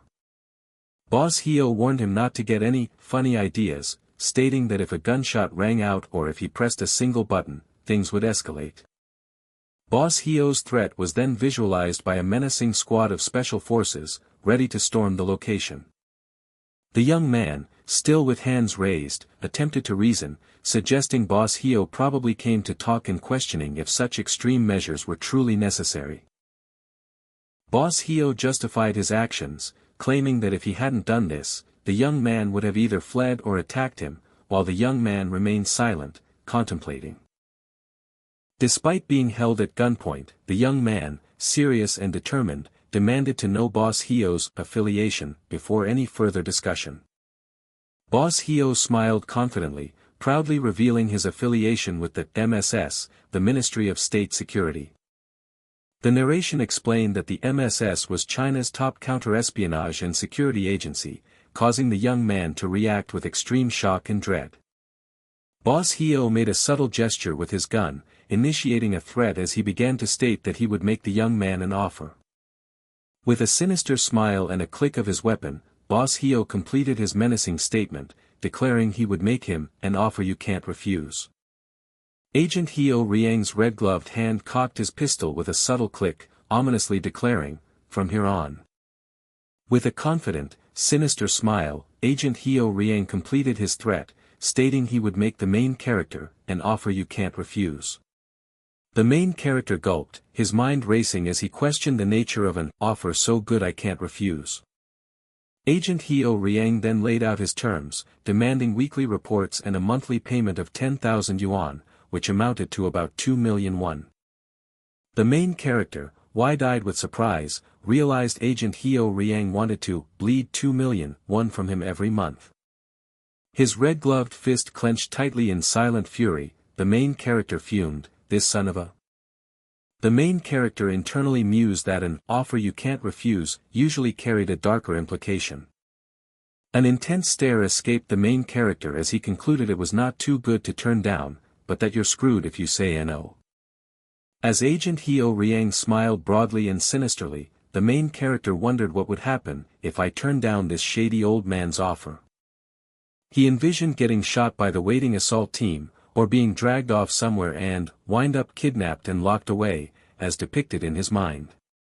The narration made it clear that, from the MSS's perspective, the main character was a spy. Distraught and sweating with wide eyes, the main character concluded he was, basically a dead man. The main character remained deep in thought, a bead of sweat trickling down his temple.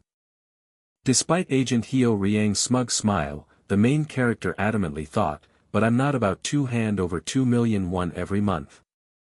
His red-gloved fist clenched tightly, indicating his resolve that, so there's only one move left.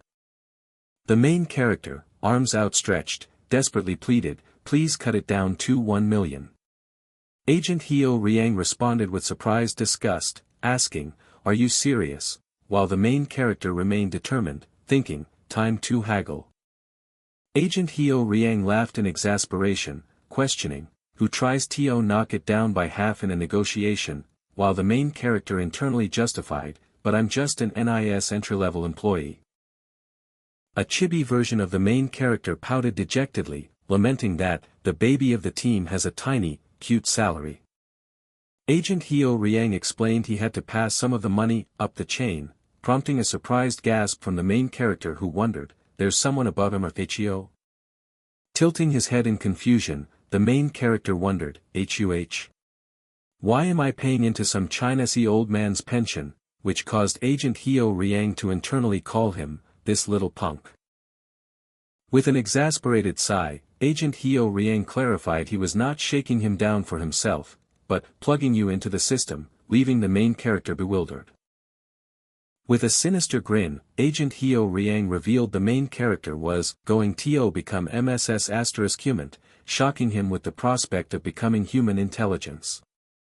The main character, confused and wide-eyed, questioned, who uses a foreign intelligence agent as human, finding the idea illogical. Agent Heo Riang smiled knowingly, asking how many countries the main character thought had intelligence agencies, set up here in Dandong. The main character listed several nations, estimating around 10 agencies, but Agent Heo Riang smugly declared, wrong. Agent Heo Riang, pointing a finger with an intense look, revealed they had confirmed more than 30 countries so far, a number that increased significantly with terror organizations. An intense wave of surprise hit the main character as he gawked, crammed. Packed. Everyone in this town, are they all spies and terrorists, while shadowy figures surrounded him. Agent Heo Riang slyly explained that, odds are, at least one person you run into every day is an agent, and since they couldn't stop them all, they managed them off the books.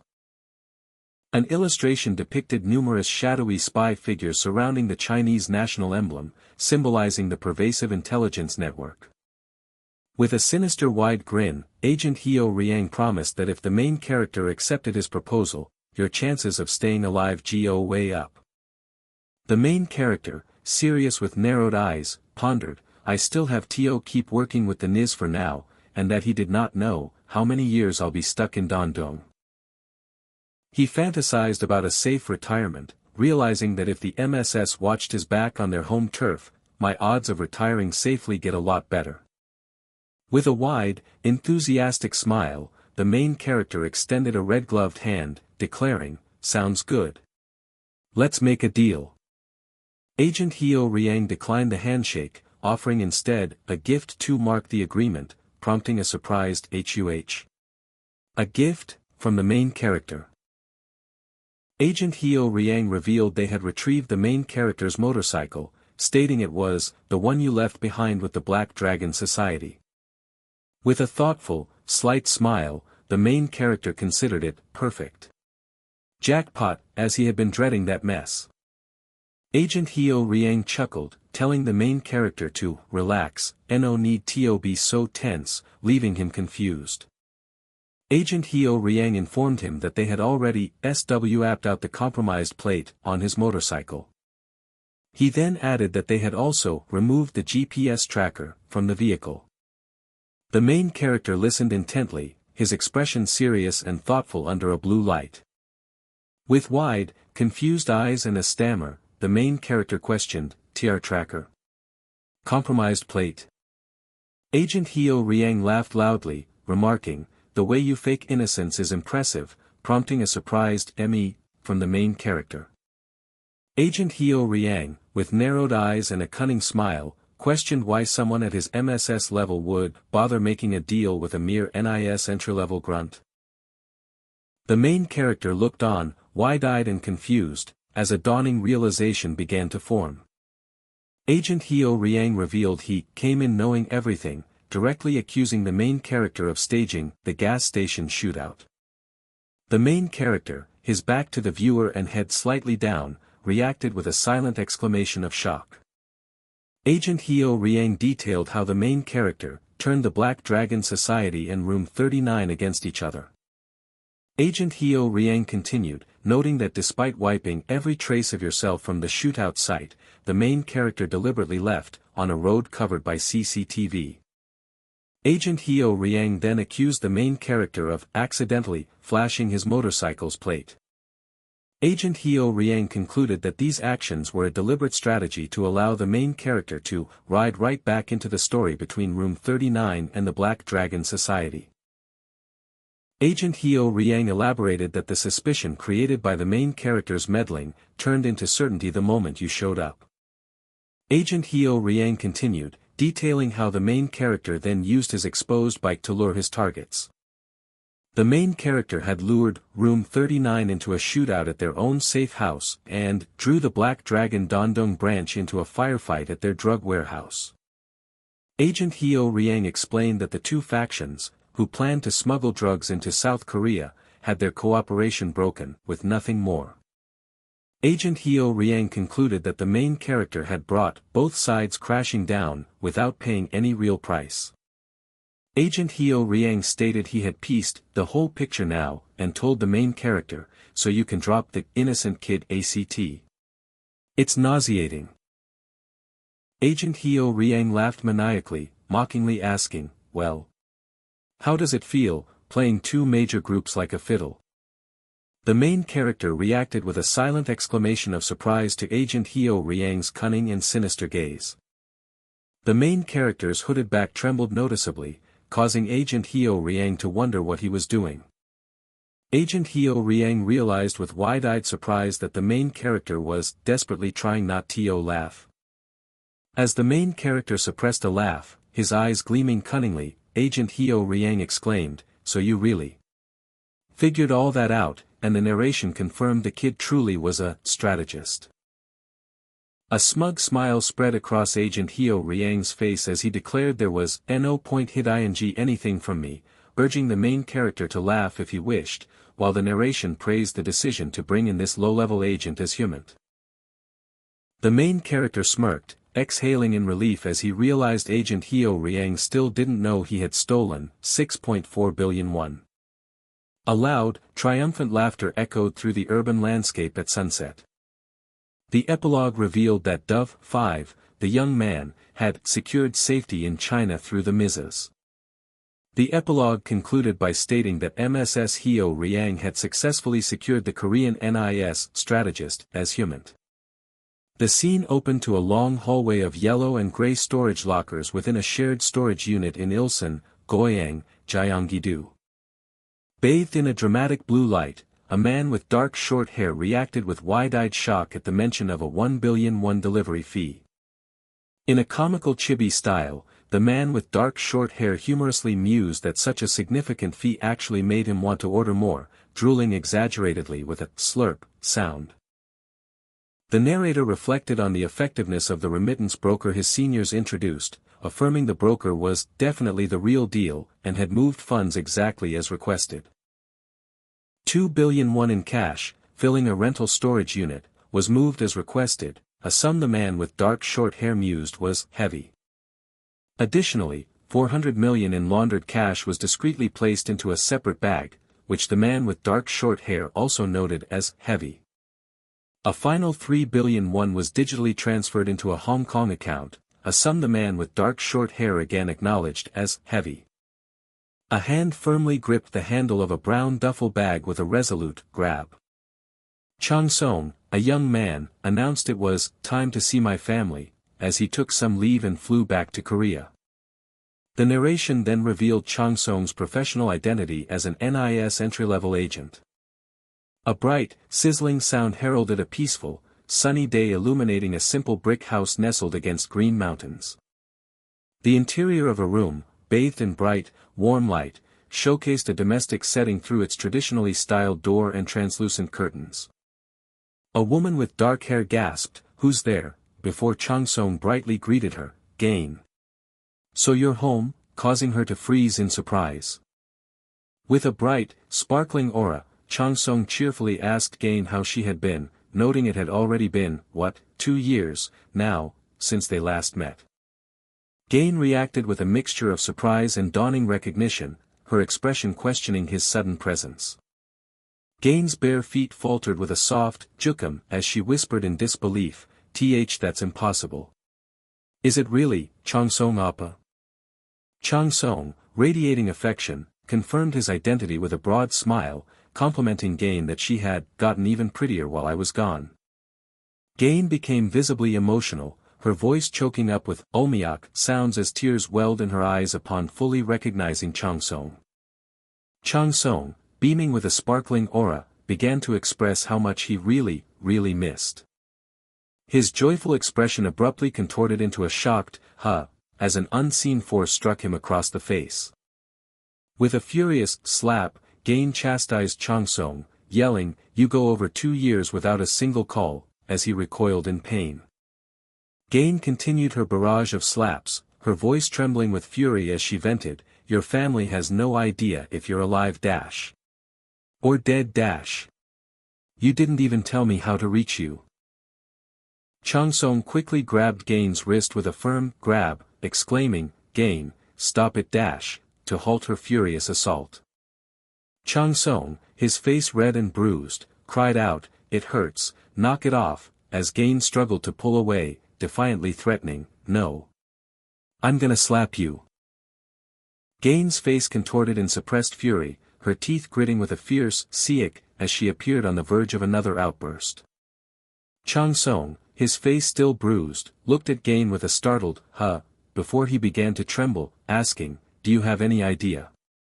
Gain broke down completely, tears streaming down her face as she sobbed, "How worried I've been about you. I kept waiting. And waiting." Chang Song softly apologized, "I'm sorry, Gain," while she fiercely declared, "No. I really hate you, Appa," clinging to him in a sudden, warwick embrace as she cried. Chang Song continued to hold the crying Gain close, her sobs echoing as he comforted her in a tender embrace. Still sobbing against his shoulder, Gain expressed her heartfelt gratitude, "Still, thanks for coming back in one piece." Chang Song tenderly apologized, "Sorry I made you worry," as he embraced Gain, reflecting that she was his family. In the past, the narration revealed that Gain, as a young crying girl clutching a green blanket, had been abandoned at an orphanage when she was just 3 years old. Without realizing exactly when, young Gain cried, "I don't have a mom," to which young Chang Song sympathetically responded, "Huh. I don't have a mom either," leading her to follow him everywhere, fascinated. Their bond strengthened, and a flashback showed teenage Chang Song playfully making bunny ears behind a blushing teenage Gain, signifying they had been together their whole lives. The narration then emphasized that Gain was truly his little sister, as a teenage Chang Song affectionately watched her. A vibrant flashback showed young adult Chang Song and Gain joyfully eating ice cream, underscoring her role as his childhood friend, who knows everything about me, and the family he yearned to make happy. A warm group photo captured Chang Song, Gain, and several other young people, illustrating their shared desire for a real, happy family.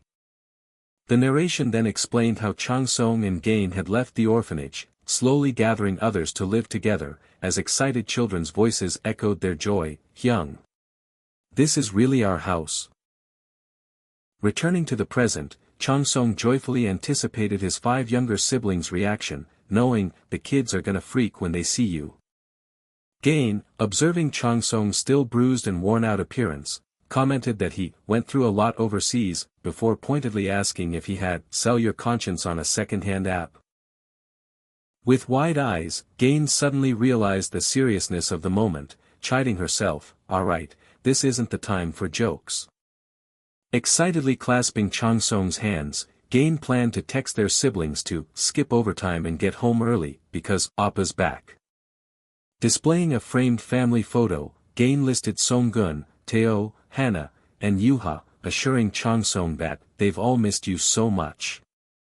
Swaying slightly, an apron-clad Gain cheerfully offered, I'll cook you anything you want. Just say it, asking what he desired for dinner. Chang Song abruptly apologized, wiping his face with a tissue, which was met with a confused, huh, from Gain. Chang Song explained that he was just here to give you your present, then I have to head right back out, which was met with Gain's firm, implied refusal. Still clutching her frying pan, Gain challenged him skeptically, then show me. Let's see just how amazing this present is. With a heavy, G-ike zipper sound, Chang Song warned her, don't freak out when you see it. A rustling sound filled the air as Gain gasped from off-panel, oh Appa. What on earth? Gain's wide-eyed, shocked face appeared through a narrow opening, her mouth agape as she questioned, is it really okay to just flash that around? Chang Song, amidst bundles of cash, revealed a bag containing about 400 million won in total, asking Gain if she liked it and reassuring her she was the only one he was showing. A loud clang echoed through the room as a frying pan abruptly dropped to the wooden floor. Teary-eyed, Gain softly uttered, Appa, prompting Chang Song to gently tease, ah, are you getting emotional, as she sniffled. Chang Song magnanimously offered the duffel bag, rustling with bills, telling Gain, if you need money, just use this however you want. Crying and embracing him, Gain sniffled that seeing him happy really makes it worth it, only for Chang Song to playfully suggest, let's go turn you in. Chang Song, still holding Gain, tilted his head in bewilderment, uttering a confused, huh. Still sobbing and hiccuping, Gain accused Chang Song, you're doing something bad overseas, aren't you, promising to visit him in prison, as Chang Song awkwardly denied it. With a suspicious gaze, Gain pressed him, then. What are you doing, as a flustered Chang Song awkwardly claimed it was classified due to company security. Gain, convinced he was engaged in secret shady job overseas, hit his chest with a taike sound, yelling that he showed up with a sketchy bag full of cash, then rushed back out of the country. Gain's accusations grew frantic, yelling, don't tell me you're doing voice phishing. Then is it illegal webtoon sites, to which Chang Song vehemently retorted, no. Chang Song angrily grabbed Gain's face, protesting, no. Do I look like garbage to you, which caused her to retract and apologize, sorry, I know you'd never be that kind of total trash. Regaining his composure, Chang Song reassured Gain, just trust the me you know, emphasizing that he had earned enough to retire on. Chang Song confidently assured her, this is clean money that won't come back to bite us. Chang Song explained his plan, just give it a few years so it slips past the tax office, as a blushing Gain appeared emotionally moved, wiping away a tear. Gently holding Gain's face, Chang Song looked into her eyes, expressing his desire, a few years from now, when I retire, let's live happily together. Gain's face flushed with flustered surprise, her heart thumping, as she wondered, what? Is this a proposal? But we're more like family, what do I do? Overwhelmed and deeply blushing, Gain closed her eyes, stammering, I'm not mentally ready for this yet. And my answer is. Why yes, her heart thumping. Chang Song innocently listed the names of their siblings, Songgun, Teo, Yuha, Hannah, before uttering a confused, huh? Chang Song burst into wide, innocent laughter, clarifying his proposal was simply to all live happily together. Gain remained silent, her hand resting on her chin, a thoughtful and slightly stern expression on her face as she processed Chang Song's clarification. With a resigned sigh, Gain lamented to herself, this is why lifelong singles talk big when they're one too. Her expression hardening, Gain's eyes suddenly glowed red, revealing a hidden, furious intensity after Chang Song's romantic blunder. The scene shifted dramatically to the exterior of the house, now drenched under a gray, rainy sky, accompanied by the heavy sounds of jock as rain poured down. A question about money hung in the calm, sunlit air of a city street outside the Café de Silkscreen, hinting at an upcoming transaction. From a brightly lit indoor hallway, a woman in a red dress cheerfully affirmed her readiness to appear, amidst a noisy background. An unnamed person then presented 10,000 yuan, noted by the narration as about 2 million won, amidst the continuing chatter. The man with a hat, an older figure smiling widely and holding the cash, expressed his satisfaction and his desire for their business to continue, adding that he truly liked the other party. He responded with a laugh, stating he would be in their care, while the protagonist, looking uneasy, inwardly thought the entire interaction felt gross. Against a dark, red-tinged background, the protagonist's angry, furrowed brows reflected his internal frustration that the MSS had squeezed him for cash and intel without any reciprocal benefit. The protagonist, facing away from the man with a hat, inquired if he had recently seen Mr. Jean, the hardware store owner up the street, prompting the man with a hat to question why he was asking him about his friend. The protagonist clarified that Mr. Jean had been hard to reach lately, which led the man with a hat, wiping his mouth with a napkin, to reveal that his friend was actually a high-ranking triad boss. The protagonist reacted with a visibly shocked and confused expression, his cheeks puffed out in surprise. A loud gulp emphasized the protagonist's profound shock and unease at the revelation.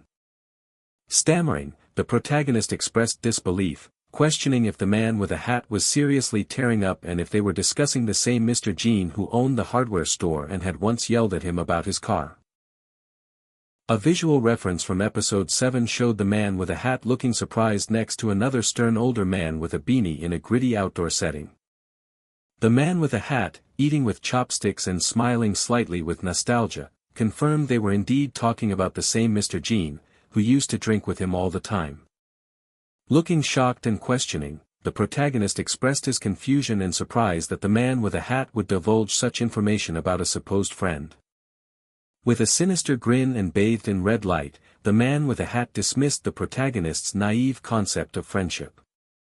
He continued, stating that their location, Dandong, was the world's powder keg, where there are no eternal friends, and no eternal enemies.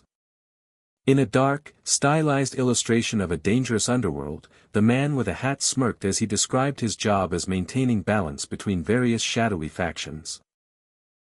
A chilling, violent image showed a bloodied hand and a blood-stained knife, illustrating the man with a hat's cold method of controlling power by trimming back those who grew too big. The man with a hat, with a sly smile, then instructed the protagonist to notify him if he saw Jean, adding with a knowing that the odds are very high you'll be the one who runs into him. The protagonist gulped, a dark and red background reflecting his apprehension, as he asked the man with a hat to explain why he thought that. The man with a hat cryptically refused to elaborate, sipping from his cup. Gesturing with his cup and smiling slyly, the man with a hat emphasized the strategic importance of keeping information in balance, to which the protagonist reacted with a start of understanding. The protagonist's focused eyes, against a dark, red-tinged background, contemplated whether the MSS was merely trying to keep the triads in check. He then pondered the man with a hat's ulterior motives, wondering why he would direct him towards Jean, knowing he might end up taking Jean out himself. In a tense, wide shot bathed in red and dark lighting, the protagonist silently questioned the old man's intricate scheming. Leaning forward, the protagonist seriously asked the man with a hat if he would warn him if he ever found himself in real danger. With a slightly sinister grin, the man with a hat affirmed he would, but subtly warned the protagonist, "So don't ever take my words lightly." The protagonist's narrowed eyes, against a dark, red-tinged background, absorbed the man with a hat's unsettling words with intense determination. The man with a hat delivered a final, chilling statement, his eyes glowing red in the dramatic shadows, declaring his desire for the protagonist to live a long time, a phrase laden with double meaning. A stylized, dark image of a gun barrel introduced the protagonist's status as an NIS entry-level agent, signaling a shift in scene and focus. An exterior view of a simple house at sunset or sunrise provided a tranquil backdrop as the protagonist's internal monologue expressed his utter exhaustion. The protagonist sighed, settling into an indoor room with warm lighting, narrating his relocation from an exposed base to a new one, longing simply to rest. The narration continued, describing the improved view of the Yalu River bridge from his new living space. Another view of the clean, minimalist room revealed a wooden floor, a desk, and a telescope positioned by the window. The protagonist, depicted with a weary, chibi-like expression, sighed and groaned, overwhelmed by too much happening lately and feeling extremely tired. As the protagonist contemplated ordering chicken, a sudden, tearing, sound from a smartphone displaying an urgent work notification made him consider quitting. With distinct motorcycle sounds, a person in a helmet and black jacket rode a motorcycle at night along a road marked G228, heading towards a destination. An exterior shot of a modern, multi-story house at night identified it as the Dalian Safe House, the permanent base for Agents Hawk 5 and Hawk 8. Inside a brightly lit, inviting dining area, the older man with glasses, Hawk 5, warmly welcomed the rookie and offered him dinner from a pot of stew. The protagonist, still holding a bag and looking surprised, asked about the mission, to which Hawk 5 cheerfully replied it would start tomorrow, suggesting they enjoy some pollock stew and soju for now. A close-up highlighted the steaming pot of red pollock stew, described as loaded, emphasizing its appetizing nature. The three men, Hawk 5, Hawk 8, and the protagonist, sat around a wooden dining table, eating and filling the warmly lit room with laughter. Hawk 5, blushing, asked the protagonist how the stew tasted, mentioning he put in extra effort because the protagonist liked it last time, while Hawk 8, also blushing, offered more drink. While outwardly praising the stew, the protagonist inwardly noted that these guys were being suspiciously nice, the complete opposite of before, as a hand poured him a drink amidst the laughter. Hawk 5 and Hawk 8 exchanged unsettling, knowing smiles, their faces appearing slightly menacing against a dark blue background. The protagonist's hand, resting on the table against a dark blue background, clenched tightly, reflecting his growing unease and suspicion. Suddenly, Hawk 5 abruptly stood up with a "Boltik," and angrily pointed his finger, demanding to know what the protagonist had just called him, startling both the protagonist, who cried "Huh," and Hawk 8. Hawk 5, his face contorted in an angry shout, demanded to know if the protagonist had called him "senior," and insisted that their 4 billion won transaction made them brothers. Feeling immense pressure, the protagonist, looking stressed and uncomfortable, reluctantly attempted to decline, stating he rather not, but Hawk 5 declared he would henceforth be called Big Bro. Hawk 5 and Hawk 8, smiling and gesturing, decided on their new titles for the protagonist to use, Big Brother Song for Hawk 5 and Big Brother Song 8 for Hawk 8. Hawk 5 boisterously declared them a family, shouting, "Family! Wahaha," while the protagonist, looking overwhelmed, internally lamented acquiring a new, unwanted family in China. The scene transitioned back to the ongoing drinking, with a close-up of green soju bottles and small dishes on the table, as the protagonist continued the conversation with an "anyway." Hawk 5 expressed his genuine gratitude to the protagonist, revealing his plan to retire after the money laundering was complete. With a gentle smile and soft, warm lighting, Hawk 5 shared a personal anecdote about his mother raising him alone by running a small restaurant. In a black and white flashback, a younger Hawk 5 and his mother, both smiling in aprons, cooked happily in a kitchen, as he recalled always wanting to help her and learning one crucial thing from her back in school. The crucial skill Hawk 5 learned from his mother was then revealed to be the recipe for the very pollock stew they were currently enjoying. Holding a drink and smiling contentedly, Hawk 5 expressed gratitude to the protagonist, stating that thanks to him, he no longer had to settle for small-time filial piety and could now retire to truly pamper his mother. Hawk 5 revealed he had been stuck in China for 6 years, feeling like a lousy son, causing the protagonist to gasp and exclaim in surprise, "Huh? You've been here 6 years?" Hawk 5, smiling, found the protagonist's surprise normal, and Hawk 8, also smiling, added that he himself had been there for just over 4 years.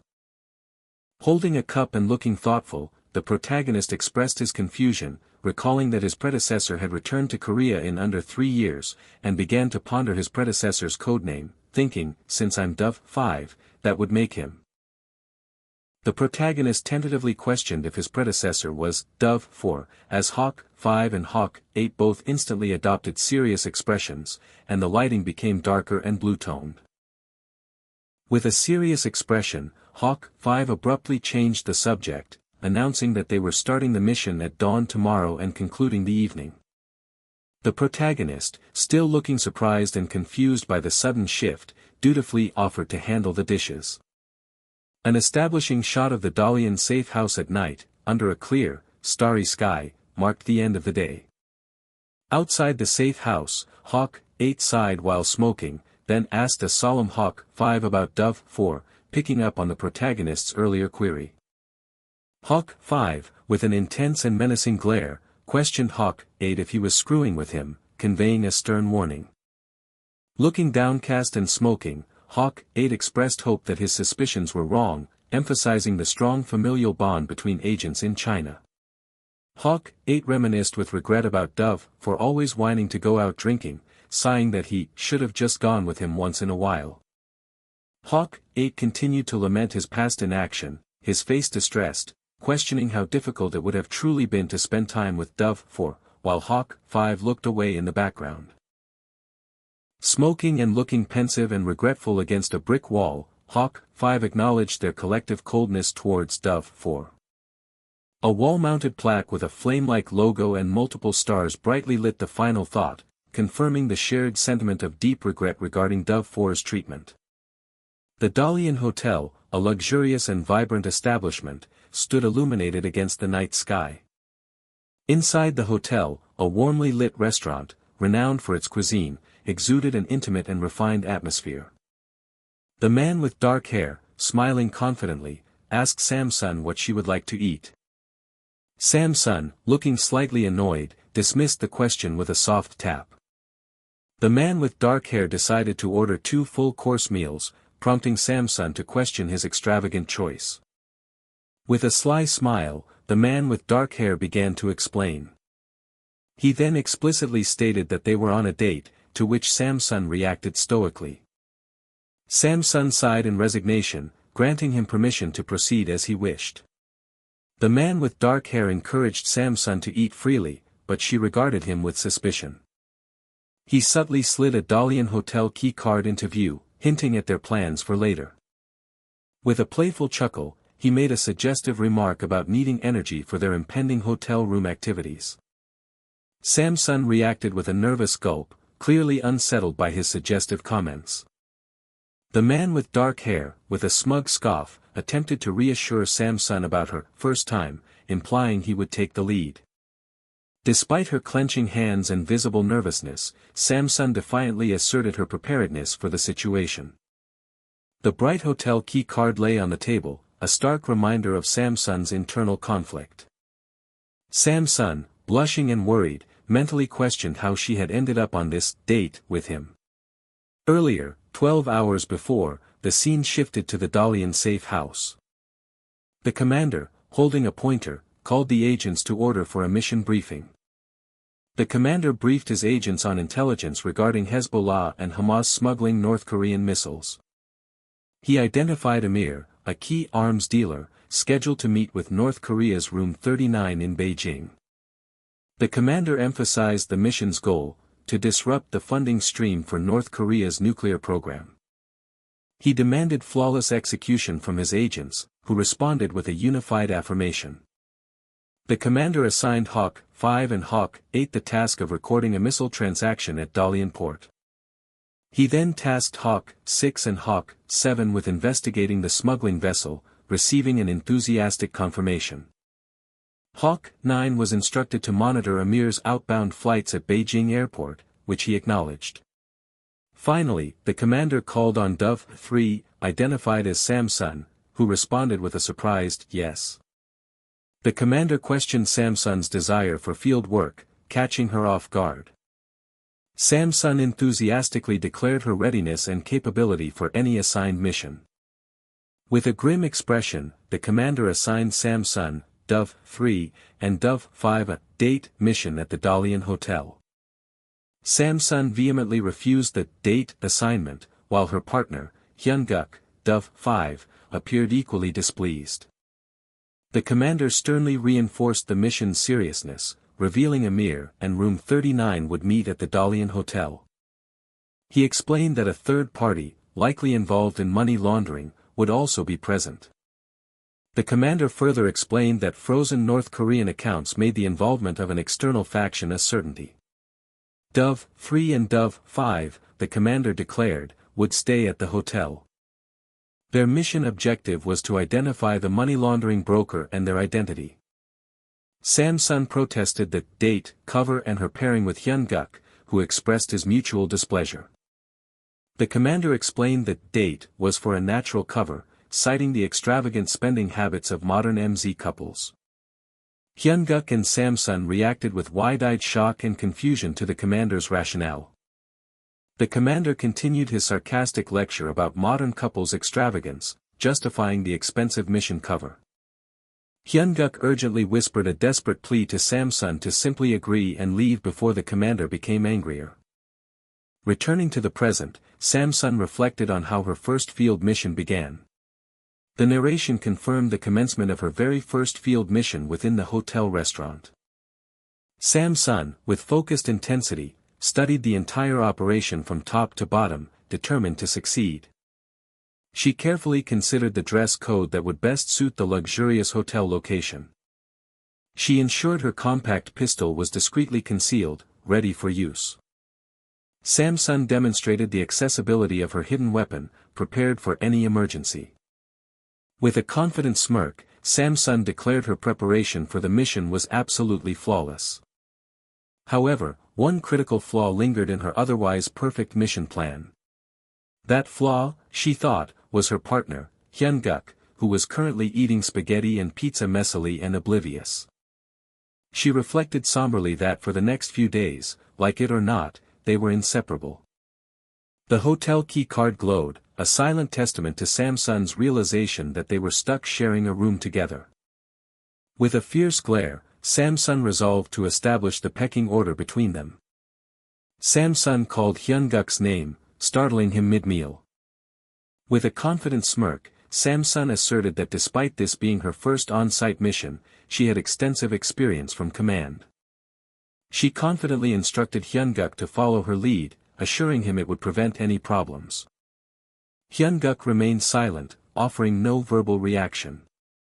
Hyunguk began to discuss mission details, but Samsun fiercely shushed him, asserting her senior status. Calmly, Hyunguk revealed he had already identified the money laundering third party.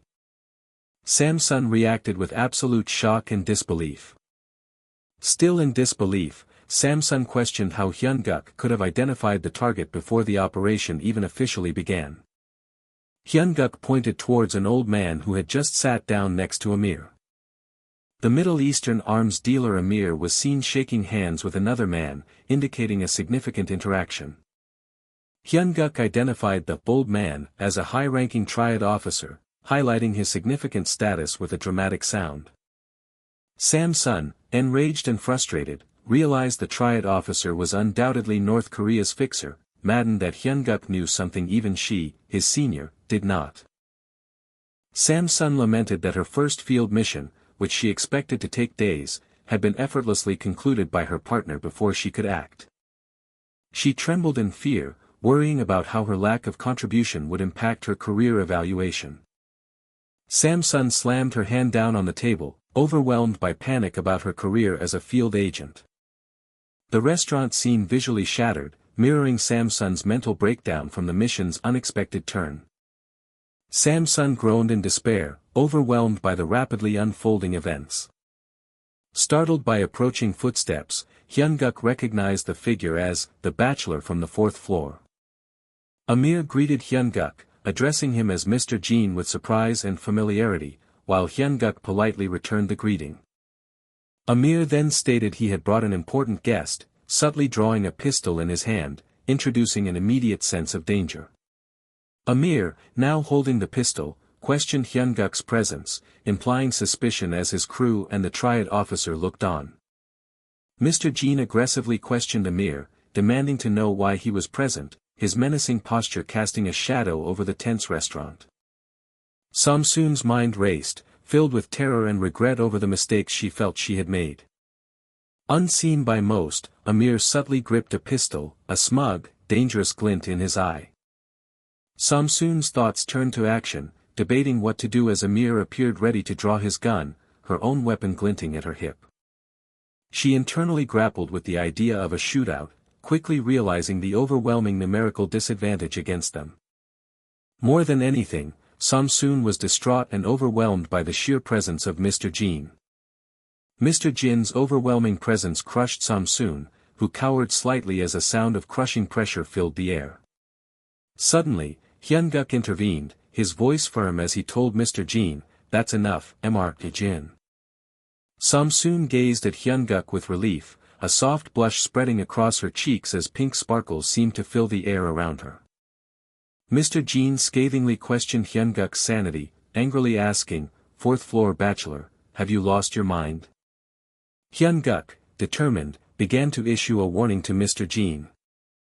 Samsun nervously swallowed, her wide eyes fixed on the unfolding confrontation. Mr. Jin glared intently at Hyun-guk, maintaining his angry demeanor. Amir observed the exchange with a cunning smirk, his right hand still poised near his chest. Hyun-guk internally grappled with the difficulty of shaking off Mr. Jin, his thoughts a desaturated struggle. The complex scene was simply depicted as stick figures, showing Hyun-guk and Mr. Jin talking, with Samsun and others watching. Samsun's face contorted in panic, her distress clearly visible in the grayscale close-up. With a grumble, Mr. Jin, now sporting a forced smile, made a face-saving gesture, offering to cover Hyun-guk's table as well.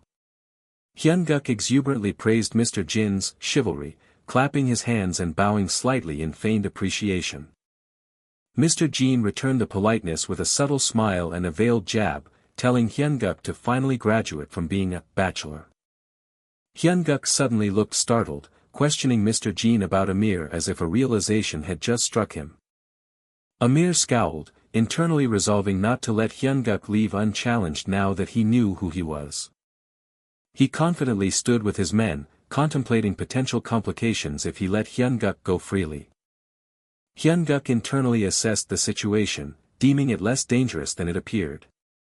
Amir's inner monologue revealed a ruthless plan to kill Hyun-guk and take Mr. Jin hostage as a worst-case scenario. The situation was not yet critical as Amir surprised Hyun-guk, calling him Korean boy, and reaching out to touch him. Amir offered Hyun-guk a hotel key card, leaving him utterly puzzled by the gesture. He then suggestively embraced Hyun-guk, inviting him to his suite and shocking him with the overt flirtation. Amir's suggestive offer led Hyun-guk to internally acknowledge the extreme danger of the situation despite the romanticized setting. The scene shifted to an exterior view of a quiet, two-story building at night, yellow lights glowing from its windows. Inside, an industrial stairwell with metal steps led to a platform, illuminated by harsh fluorescent lighting. Samsoon slumped over a desk next to computer monitors, appearing utterly defeated and exhausted. She internally berated herself for freezing up, overwhelmed by shame and embarrassment over her mistakes. At a celebratory dinner, an older man with glasses questioned if it was wise to leave Hyunguk alone, calling him a pro. Samsoon reacted with shock, declaring her deep distrust for that guy, likely referring to Amir. The older man then critically assessed Samsoon, stating that a pro would never bring such a burden into the field. The narrator emphasized that a true professional would never drag such a burden into the field, illustrated by a shattered wine glass. Samsoon gasped, her back turned, visibly hurt by the harsh criticism. Despite her embarrassment, Samsoon resolved that it was too early to give up, her cheeks flushed with determination. She stood with renewed determination, her posture resolute. Samsoon walked with purpose, her determined expression set, vowing to win Hyunguk over. The operation successfully filmed North Korea's weapon smuggling, as revealed by an intelligence report. Triad cooperation in laundering North Korean money was confirmed, according to a separate intelligence report. Arms dealer Amir was arrested during an airport layover, marking a key success for Hawk 9.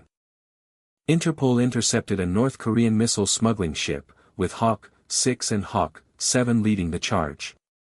A group of agents celebrated their successful operation at a lively Korean restaurant, with Hyunguk giving a thumbs up and Samsoon smiling. They clinked their shot glasses together in a triumphant toast to their success. Hyunguk enthusiastically praised the pollock stew to the older man with glasses, who then commented on its potential commercial success. The older man revealed the restaurant was about to go under and he planned to send his earnings to help. Hyunguk sighed, expressing empathy for the difficulties faced by small businesses. The older man chuckled, acknowledging that everyone faced tough times with a gentle smile. Hyunguk then naively recalled that the woman's older brother lived in Masan, assuming she relied on him greatly. However, the older man disclosed the grim reality: the brother was in trouble with loan sharks, and their shop was about to be seized. While the celebration continued around them, Hyunguk appeared lost in thought, processing the somber revelation. The older man drank heavily from a soju bottle, his eyes closed in dejection. Hyunguk scratched his neck, internally troubled and unsure how to respond to the heavy news. Suddenly, the man with shotgun called out Hyunguk's name, startling him in the midst of the restaurant. The man with shotgun asked to speak alone, which Samsoon excitedly misinterpreted as Hyunguk wanting to talk to her. The three moved to a quiet balcony overlooking the city lights for a private conversation. Samsoon, looking slightly embarrassed, offered Hyunguk a cup of coffee, acknowledging his good work. Hyunguk looked at her with a surprised and wary expression, unsure how to react to her unexpected gesture. He playfully accused her of spitting in the coffee, which Samsoon vehemently denied, offended by the unfair accusation. Samsoon then bashfully explained that she felt bad about messing up during the operation. She held out the steaming coffee cup, confirming her thoughtful gesture.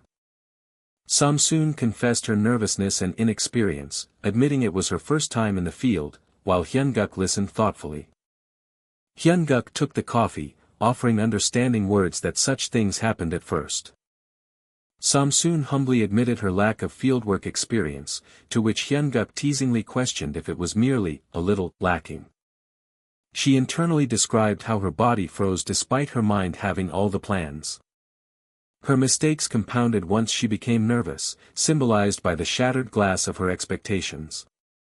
Samsoon sincerely apologized to Hyunguk for her disappointing performance, looking regretful.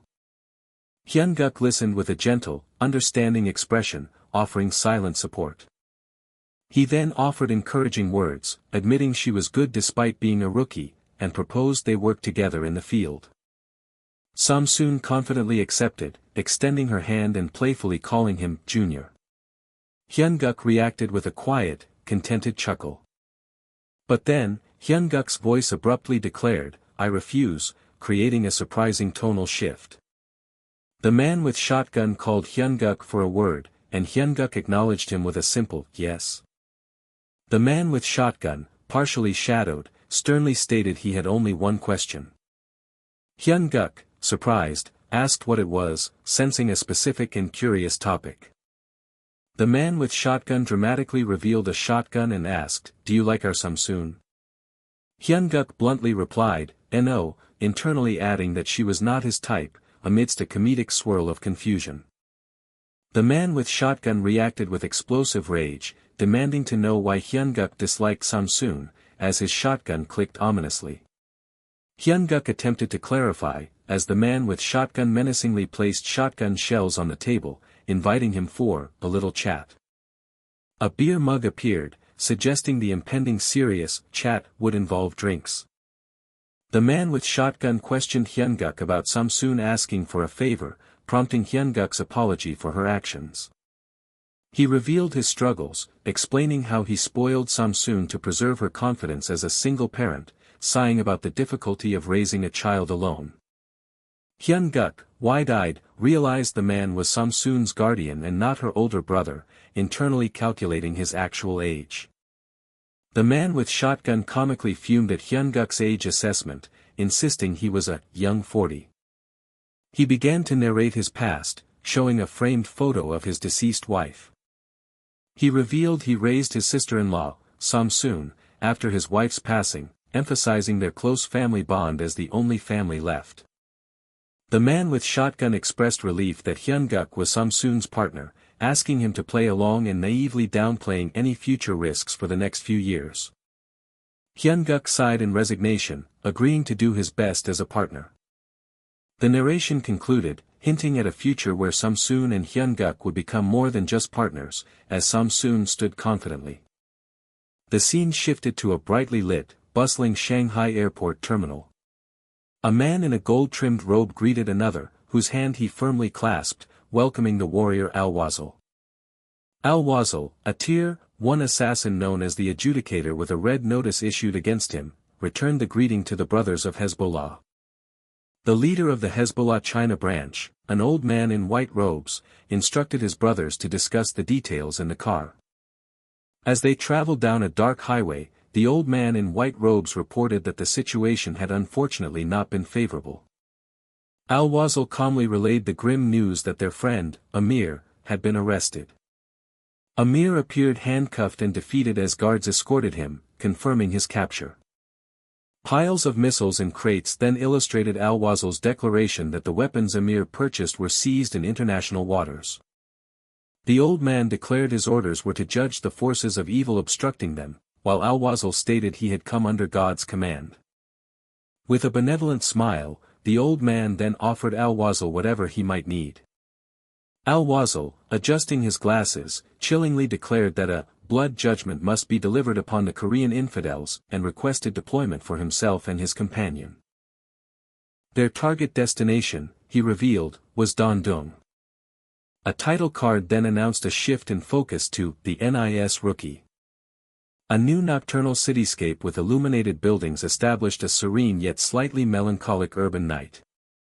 A young man with dark hair collapsed onto his couch, happily proclaiming, "Home sweet home dash." He groaned in profound exhaustion, realizing he hadn't had a single moment to rest since recently moving. Collapsing deeper into the sofa, the young man thought he just wanted money without having to work for it. Despite his body being completely exhausted, an ongoing internal state kept him awake. Yet, a contented smile crossed his face as he thought, "All my enemies are totally screwed, so my mind is at peace." He had successfully stopped North Korea's domestic drug trafficking. He also successfully halted their Middle Eastern weapons smuggling operations. These two back-to-back successful operations against North Korea had occurred in a remarkably short span of time. First Bro, an older man, had predicted that things would be quiet for a while. Room 39, reeling from consecutive failures, had no choice but to purge its own ranks before making another move. The purge would begin with the troops, followed by a regrouping, as a violent scream echoed through the air. Another agonized scream came from an unseen person amidst a cold, deserted gas station at night. A sinister man with an eye patch revealed that they had obtained the purge list through a hack. He posed a rhetorical question over a scene of dead bodies. When an operation fails twice in a row, is that the fault of the men on the ground? He continued to muse, showing another dead body, wondering if the fault lay with someone else. The man with the eye patch placed the blame squarely on the one who failed to detect the enemy's interference in advance. He punctuated his question by pointing a pistol directly at a terrified military officer's head. Director Moon Yongbok, Room 39's chief of weapons trafficking, desperately pleaded, "Do you have no fear of the party?" as a pistol clicked near his face. Lieutenant Colonel Ri Song-cheol, Room 39's second-in-command of weapons trafficking, rebuked Director Moon to stop being the party's blind lapdog and use your head. Ri Song-cheol, flanked by armed soldiers, declared he was not foolish enough to hand over every one Room 39 has earned, approximately 1.4 billion won. He continued his defiant speech, refusing to hand over $10 million in foreign currency, knowing he would be shot. With a smirk, Lieutenant Colonel Ri Song-cheol asserted that choices aren't only yours to make, challenging the party's authority. Director Moon frantically pleaded with Ri Song-cheol not to do anything rash, promising to get their names off the list. Lieutenant Colonel Ri Song-cheol, with a cold, dismissive expression, simply ordered him to save it. With a cruel smile, Ri Song-cheol delivered a final, mocking farewell, suggesting Director Moon make good use of the party in the next life. Director Moon Yongbok screamed in sheer terror as gun smoke and flash engulfed his face, marking his brutal execution. A sickening thump signaled a body falling as the scene shifted to a serene, yet somber, moonlit landscape. Director Moon's corpse was hidden amongst the reeds, confirming the disposal of the bodies. After the executions, all the money bags were loaded into the car.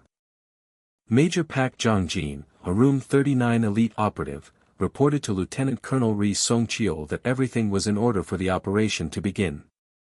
Ri Song-cheol, grim and determined, gave the decisive order to move out immediately, as the sun would rise soon. He specified that only the two of them would proceed as the golden light of sunrise began to illuminate the city. A car squealed, pulling away into the bright, vivid city dawn.